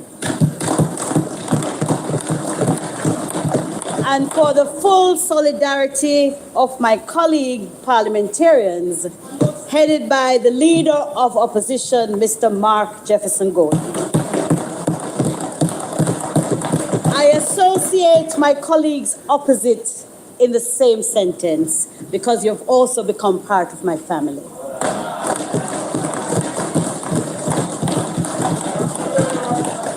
I want to take this opportunity to extend my condolences to member Malahoo Fort, who lost her husband recently.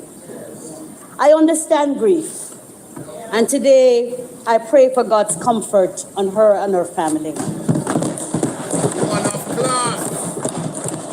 The work of the members of Parliament is never done, whether through the falling rain or the extensive drought.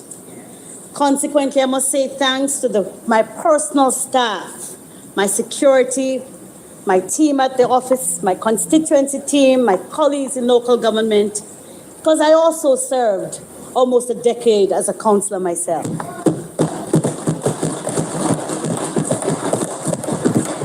I'm indebted to all of you, and please know that I appreciate the work of No, I hear no advertisement in my thing, brother. I make sure I go back and I hear everything Miss NEITA Garvey say. You remember good.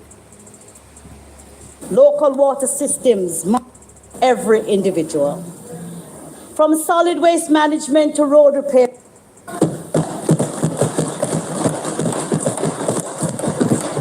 I'm indebted to all of you, and please know that I appreciate the work of every individual. That's right. From solid waste management to road repairs, local water systems, markets, building permits, municipal infrastructure to community participation, our local government is at the heart of everyday life. Its proper place is the backbone, not the background of Jamaican life. That's right. Madam Speaker, we have been at reform process for over a quarter of a century, and time come to deliver real results to the people. Let them know. There are moments in life, the life of a nation, when reform is no longer optional, when adjustment is no longer adequate, and when reimagination itself becomes a duty. This is such a moment. Today I rise not merely to speak about local government administration.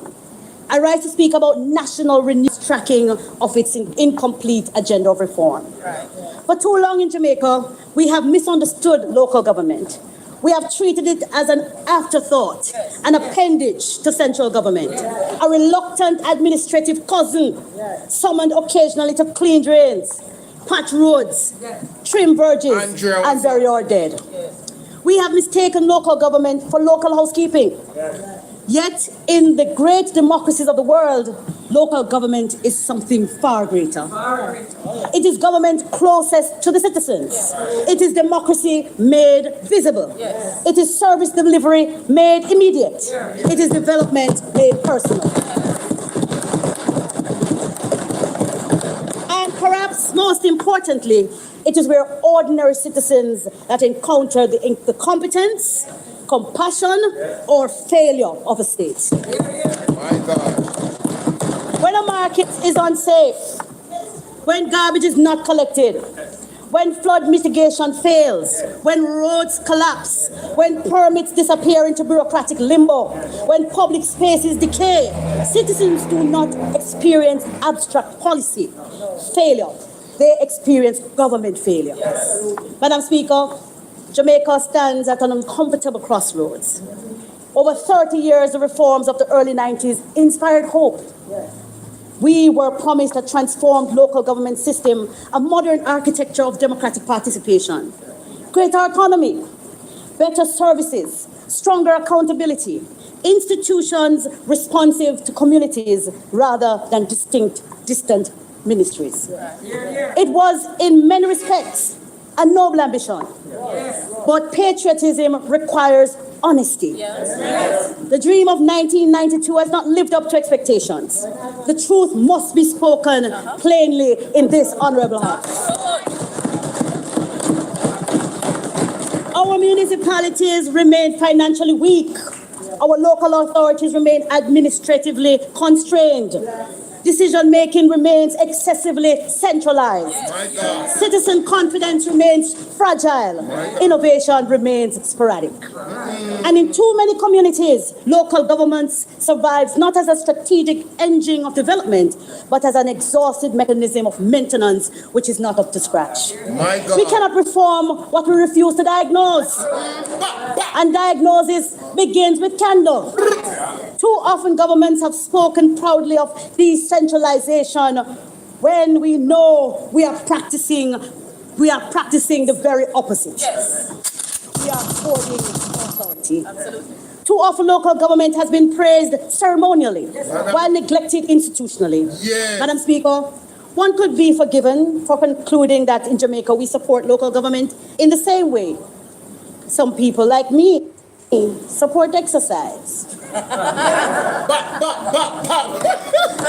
Passionate in theory, inconsistent in practice. That is funny, honey. A few murmurs of agreement and a burst of enthusiasm in a January New Year resolution. Then a rapid return to the old habits as the year progresses. That's right. That is the reality. That's a perfect analogy. A nation aspiring to first world standards cannot sustain third world systems of local administration. We speak proudly about becoming the place of choice to live, work, raise families, and do business. But greatness is not built exclusively in ministries in Kingston. Greatness is built in communities, in parishes, built where the people live. And therefore, local government is not peripheral to development. It is development. Madam Speaker, if Jamaica is to compete in the 21st century, we must stop governing communities as if efficiency, responsiveness, transparency, and innovation are luxuries. They are necessities. When one studies the most successful jurisdiction in the world, we encounter a consistent lesson.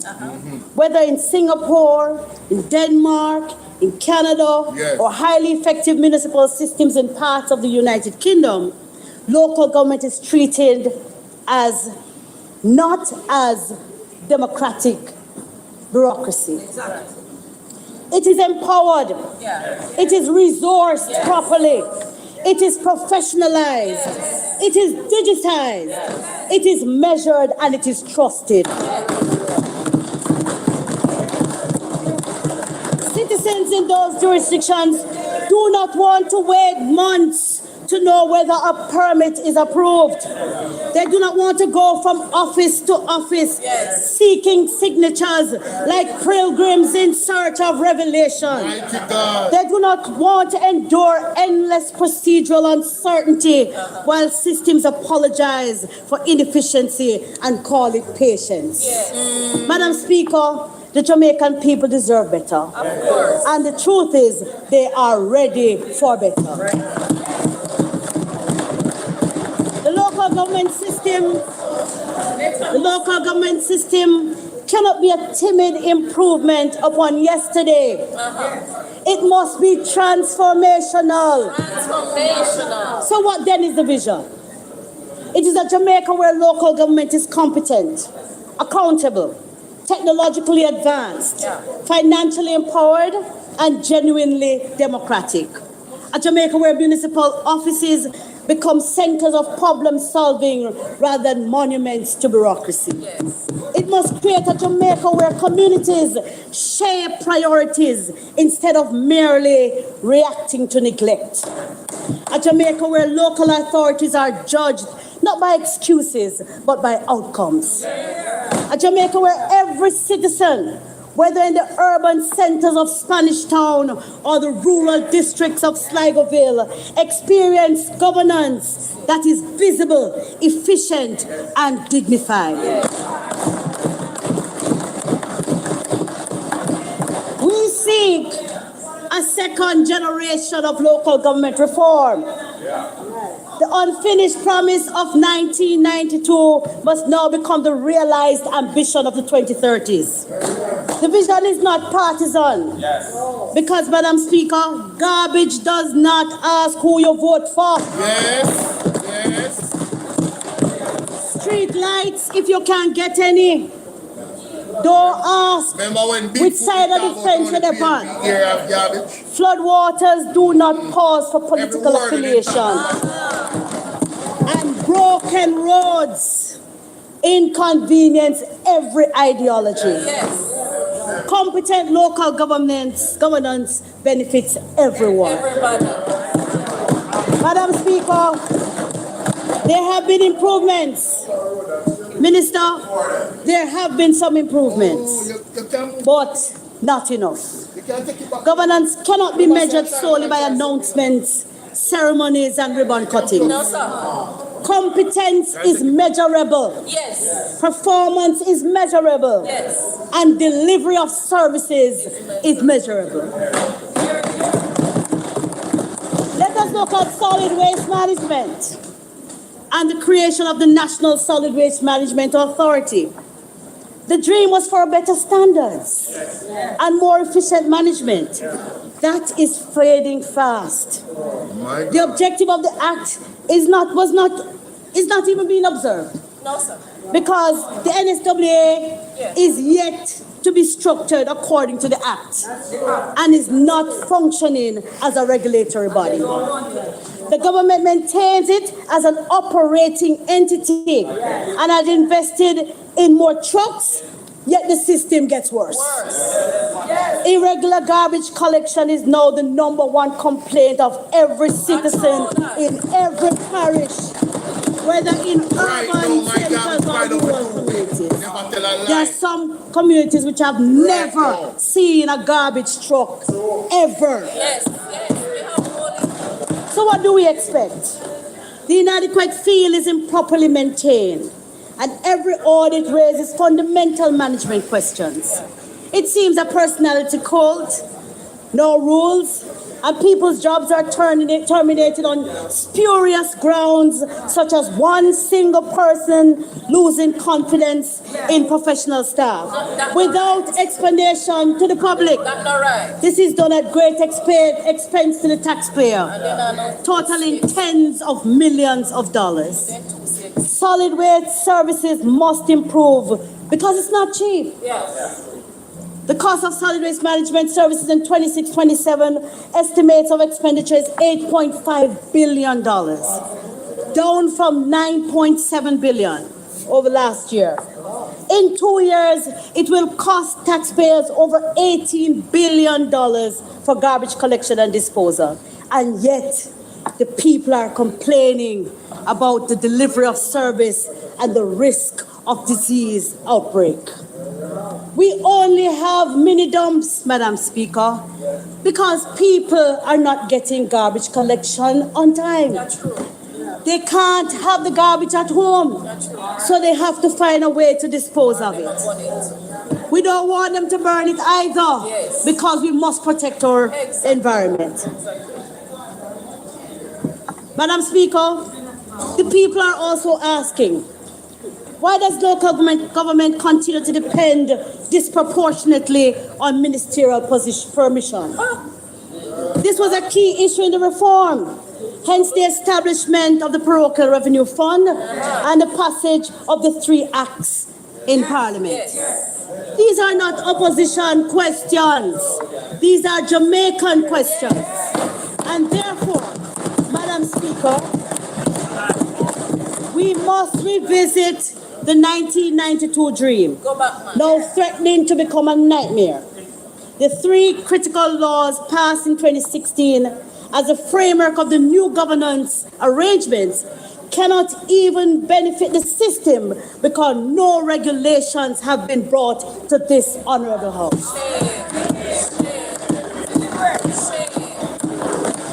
This government has no excuses. You have been here for 10 years. The government came last week and you promised a new building act, while we still await the regulations of 10 years ago. What about other agreed reforms, including directly elected executive mayors, financial reform, and genuine municipal empowerment? What about accountability and measurable performance? Local government in Jamaica cannot continue to operate as if modernity is a visitor rather than a permanent resident.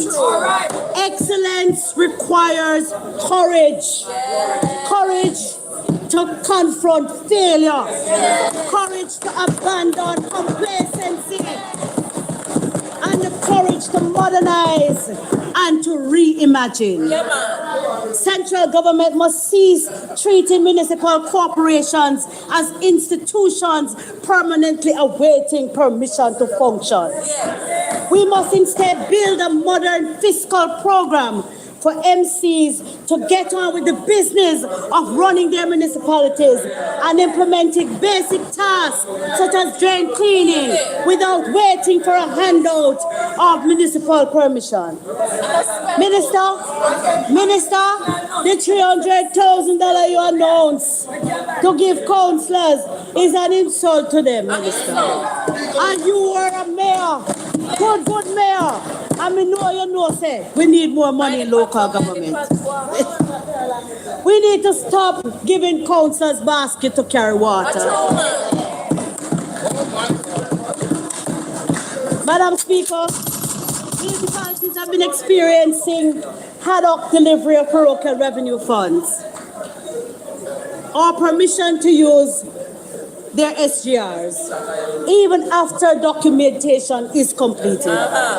This has resulted in many parishes not being able to carry out their program of work. And we saw it as they hurriedly tried to clean drains when Melissa was already here. Madam Speaker, our local financing architecture remains too narrow. Municipal corporations depend excessively on constrained revenue channels while operating within expanding expectations. This is unsustainable. We must modernize revenue administration through technology, compliance reform, and diversified local income mechanisms. Property tax administration must become smarter, more transparent, and more efficient. Citizens deserve fairness, but fairness includes compliance. We cannot sustain public expectations while tolerating chronic leakage. Technology can help dramatically. Digital property databases GIS mapping systems, integrated billing platforms, real-time compliance tracking, automated payment systems, and predictive revenue planning. Madam Speaker, municipalities should benefit more meaningfully from economic growth occurring within their jurisdictions. Too often, communities host economic activity while local institutions remain fiscally constrained. A modern local government model should permit structured revenue sharing arrangements linked to measurable outcomes. Banana Bulla. In stores today.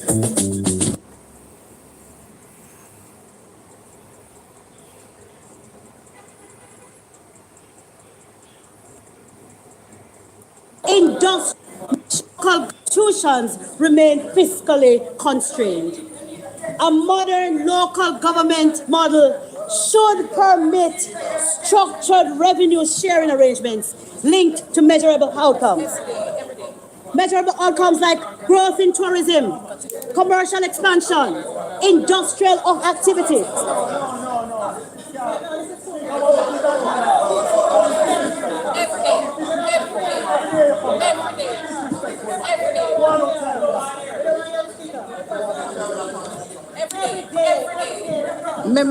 Member, take a seat. The Speaker, while listening to the member, is resolving an issue as it relates to sectoral debates. Because we are every day. We are out of time. Member, continue.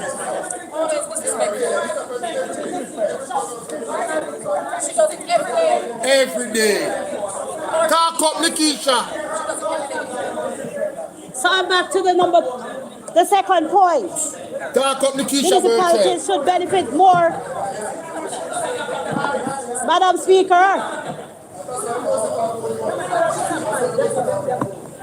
On point number 2. Municipalities should benefit more meaningfully from economic growth occurring within their jurisdictions. Too often, communities host economic activity while local institutions remain fiscally constrained. A modern local government model should permit structured revenue sharing arrangements linked to measurable outcomes, to the growth in tourism, the commercial expansions, the industrial activity, real estate development, special economic zones, and major transport infrastructure. Local government should have stronger developmental incentives. When communities thrive economically, municipalities should gain institutional capacity to reinvest. Number 3, performance must matter, resources matter, and the outcomes matter as well. Municipal corporations that demonstrate measurable improvements in governance indicators should receive performance-linked incentives. These measurements could include faster permit turnaround, improved sanitation metrics, infrastructure maintenance targets, budget transparency, procurement efficiency, and citizen participation. Reward effectiveness and efficiency. For far too long in Jamaica, public systems sometimes appear to reward endurance rather than their excellence. We must change that culture, Madam Speaker. A high-performing municipality should not be treated identically to a chronic underperforming one because incentives shape behavior. Number 4, municipal empowerment does not mean financial recklessness. No one is advocating for uncontrolled borrowing or municipal debt crisis. But responsible nations allow competent municipalities structured pathways to finance transformational infrastructure.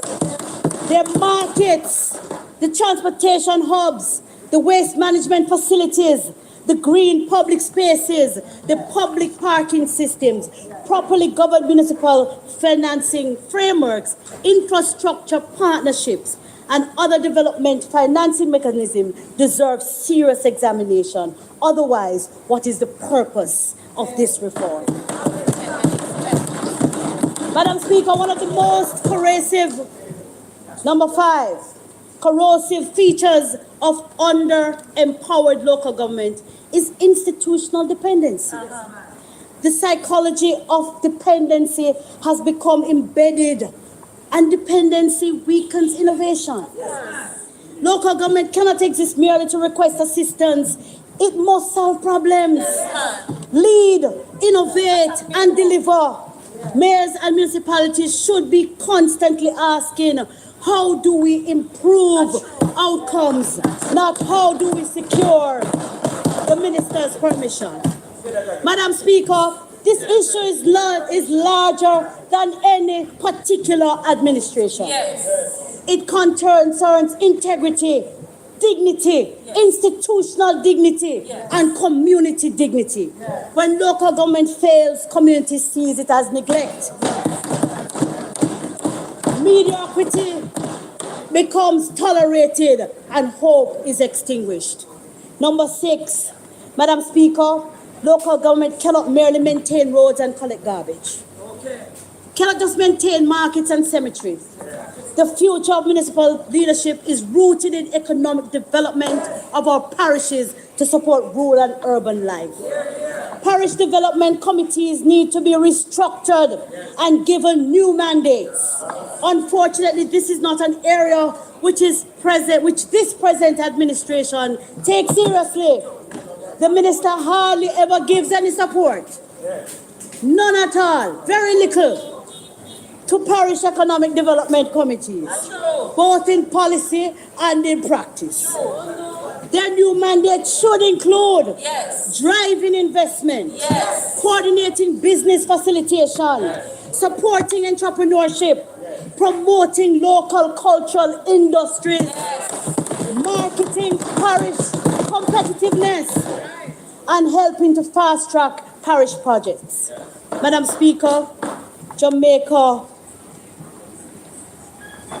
is not short on intelligence. We're not short on talent. But one of the great things about Jamaica is that each parish has its own unique economic potential. The challenge is converting those advantages into real benefits to improve the lives of our people, especially in rural communities.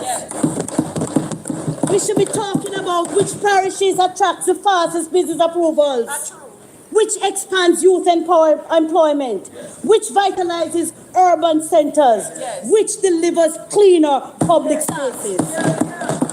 Jamaica desperately needs higher standards. We need to get local government out of the practice of arriving at the dinner table after the meal has been eaten. In Jamaica, if Jamaica is serious about a Millennium Development Goal achievement, especially becoming the place of choice to live, then the municipal capacity must be transformed and funded accordingly. Money alone can't modernize though. Which is why our next reform pillar concerns something transformational: the digitization of local government and the creation of smart, citizen-centered municipal services. If local government in Jamaica is to become world-class, it cannot merely think differently, it must operate differently. The 21st century citizen increasingly encounters a 20th century bureaucracy. That contradiction frustrates progress. We live in an age when Jamaicans can transfer funds instantly, speak face-to-face across continents, access information in seconds, and conduct sophisticated commercial transactions from mobile devices. Yet too often, a citizen seeking municipal approval encounters uncertainty, paper dependency, fragmented communication, or administrative silence. Madam Speaker, bureaucracy should not feel like archaeology. No. Citizens should not have to excavate information. Mighty God. Wow. There should not Emotional damage from office communication or administrative silence. Madam Speaker, bureaucracy should not feel like archaeology. No. Citizens should not have to excavate information.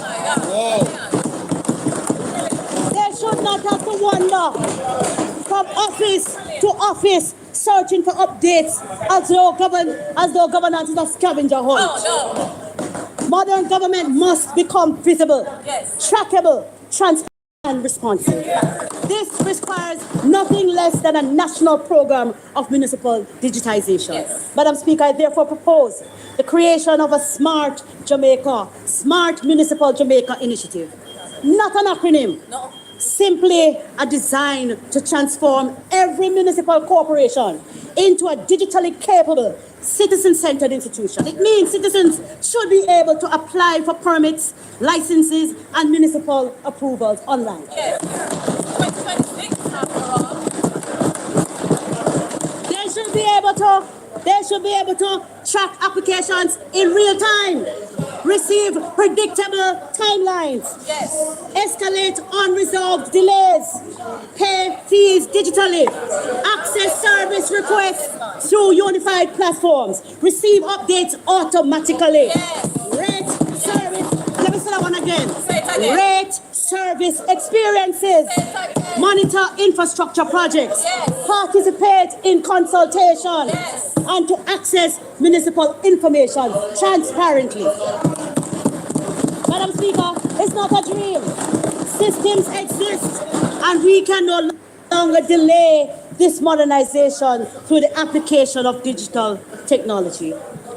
Madam Speaker, Jamaica must create a unified digital ecosystem connecting municipal corporations across Jamaica. A common platform, integrated standards, shared technology, interoperable systems, one citizen portal, one municipal identity framework, one national standard of responsiveness. Digitization must move beyond paperwork. It must be support resilience.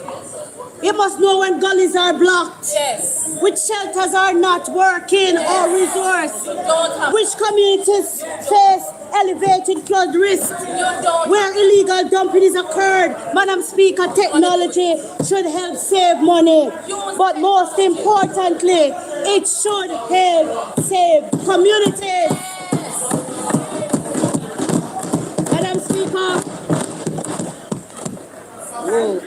Madam Speaker, the issue of community engagement and citizen participation in governance is one of the great concerns.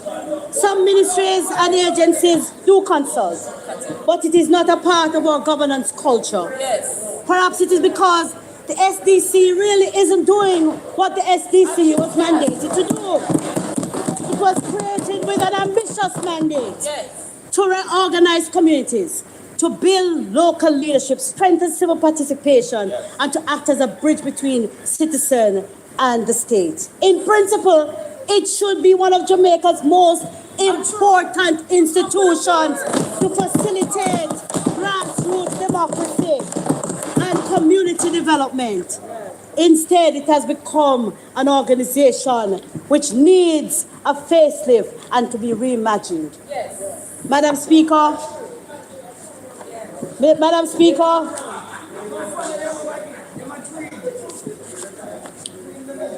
I see the time, and I heard your threats, and so I am going to conclude.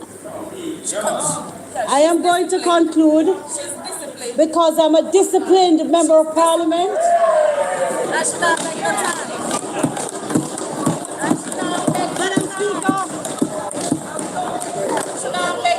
Madam Speaker, the task before us is not merely how we repair and reform the government. The question is, what kind of Jamaica do we wish to build? Do we accept a system in which Citizens are too often spectators, consulted only at election time, and then left to navigate failing systems and failing services, inadequate local planning, neglected communities, and decisions made far from the people they affect. Or do we choose a Jamaica where governance is brought closer to the people, where communities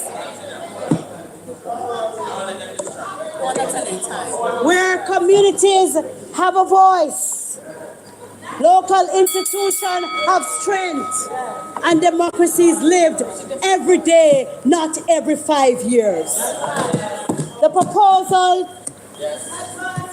Hold on. You're not on mic, member. So you see, like how you tell me you're a disciplined member of parliament. Anyways, no, it's okay. I'm going to give you the time to wrap up.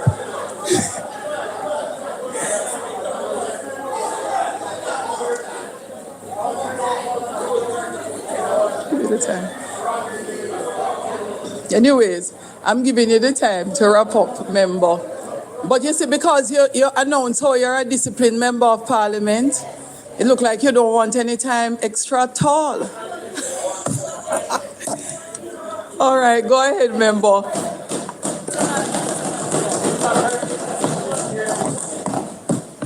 The proposals advanced here today, Madam Speaker, are not abstract theories. They are practical, achievable, and rooted in a simple democratic principle. The people of Jamaica deserve a government that listens, responds, and delivers, beginning where life is lived. In our communities, in our districts, in our towns. For too long, local government has been treated as the forgotten arm of governance, expected to do more with less, burdened with responsibilities but denied sufficient authority, expected to expedite and inspire confidence while starved of modern systems, resources, and public trust. Yet across the world, the strongest democracies teach us a powerful lessons. Nations thrive when local government thrives. Prosperous countries are built not only from strong central governments, but from capable local institutions that solve problems quickly, involve citizens meaningfully, and create a culture of shared responsibility. Imagine a Jamaica where every citizen can digitally engage with their municipal corporation. All right, member. Track projects in real time. Member, your extra minute and a half is finished, in so wrap budgeting. Imagine the local authorities, neighborhood councils, youth advisory structures, citizens' assemblies, and transparent decision-making processes. Jamaicans have never lacked talent. And so today, we are saying to you, the dream of local government reform envisioned decades ago remains unfinished business. But unfinished business is not necessarily failed business unless we abandon the courage to complete it. So let this parliament resolve that the next chapter of Jamaica's democratic journey will not be one of over-centralization, delay and exclusion, but one of participation, accountability, innovation, and local pride. Let us build communities where citizens are not petitioners to power, but partners in government. Let us create municipal institutions. Oh my God. Really, bro? Oh man, that sucks. Power, but one of participation, accountability, innovation, and local pride. Let us build communities where citizens are not petitioners to power, but partners in government. Let us create municipal institutions worthy of public confidence. All right, you can't say I'm unreasonable. All right, member NEITA, that's it. You know how long I've been giving you the last paragraph?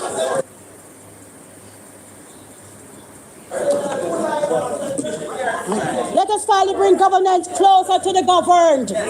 When citizens participate, democracy deepens. When communities are empowered, nations prosper.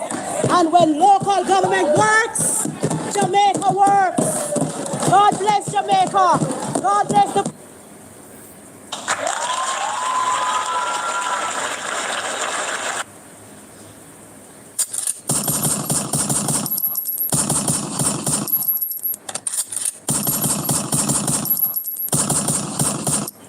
I think I made my point. House Leader. I think I made my point. When the PMP is celebrating and making noise around their mic, she turn off the mic immediately. I'm give her credit for her the time, but I was watching this part of it. Anytime the PMP is celebrating, ladies and gentlemen, the speaker that just spoke, she mute the mic immediately. Go back and listen to when Delroy Chuck finished his speech. Oh, you see them, you understand? Them just Lego themselves. But this is what they do. This is what she does. But credit to the speaker for giving her the extra time. Credit to her for that. I still give her credit, but I still point out the clear biases same way. She wasn't as demonstrative today again. She go on good my side. I continue to big her up when she do good, and when she do bad, I go point it out. When she biased, I go point it out. She's biased towards the People's National Party. After they have spoken and celebrate, she make them celebrate and make up be a nice funny mic, and she never turn it off for more than 60 seconds. Yes, I don't care what nobody wants to say, me I point it out because they are petty. Let's continue. I big up Miss NATALIE GARVEY. Excellent speech, you understand? And of course, that is it. Like, share, and subscribe. Yes, my side. Let me see. I'm going to end the live on BOLO V&R, and BOLO V&R 2.0, and BOLO V&R clips. Alright, if you guys want to continue to watch the parliament, you can come over to BOLO TBV. I'm going to keep it going there, but I am going to end the live on the other channels. Alright, big up on yourself, ladies and gentlemen. BOLO TBV, we're still on.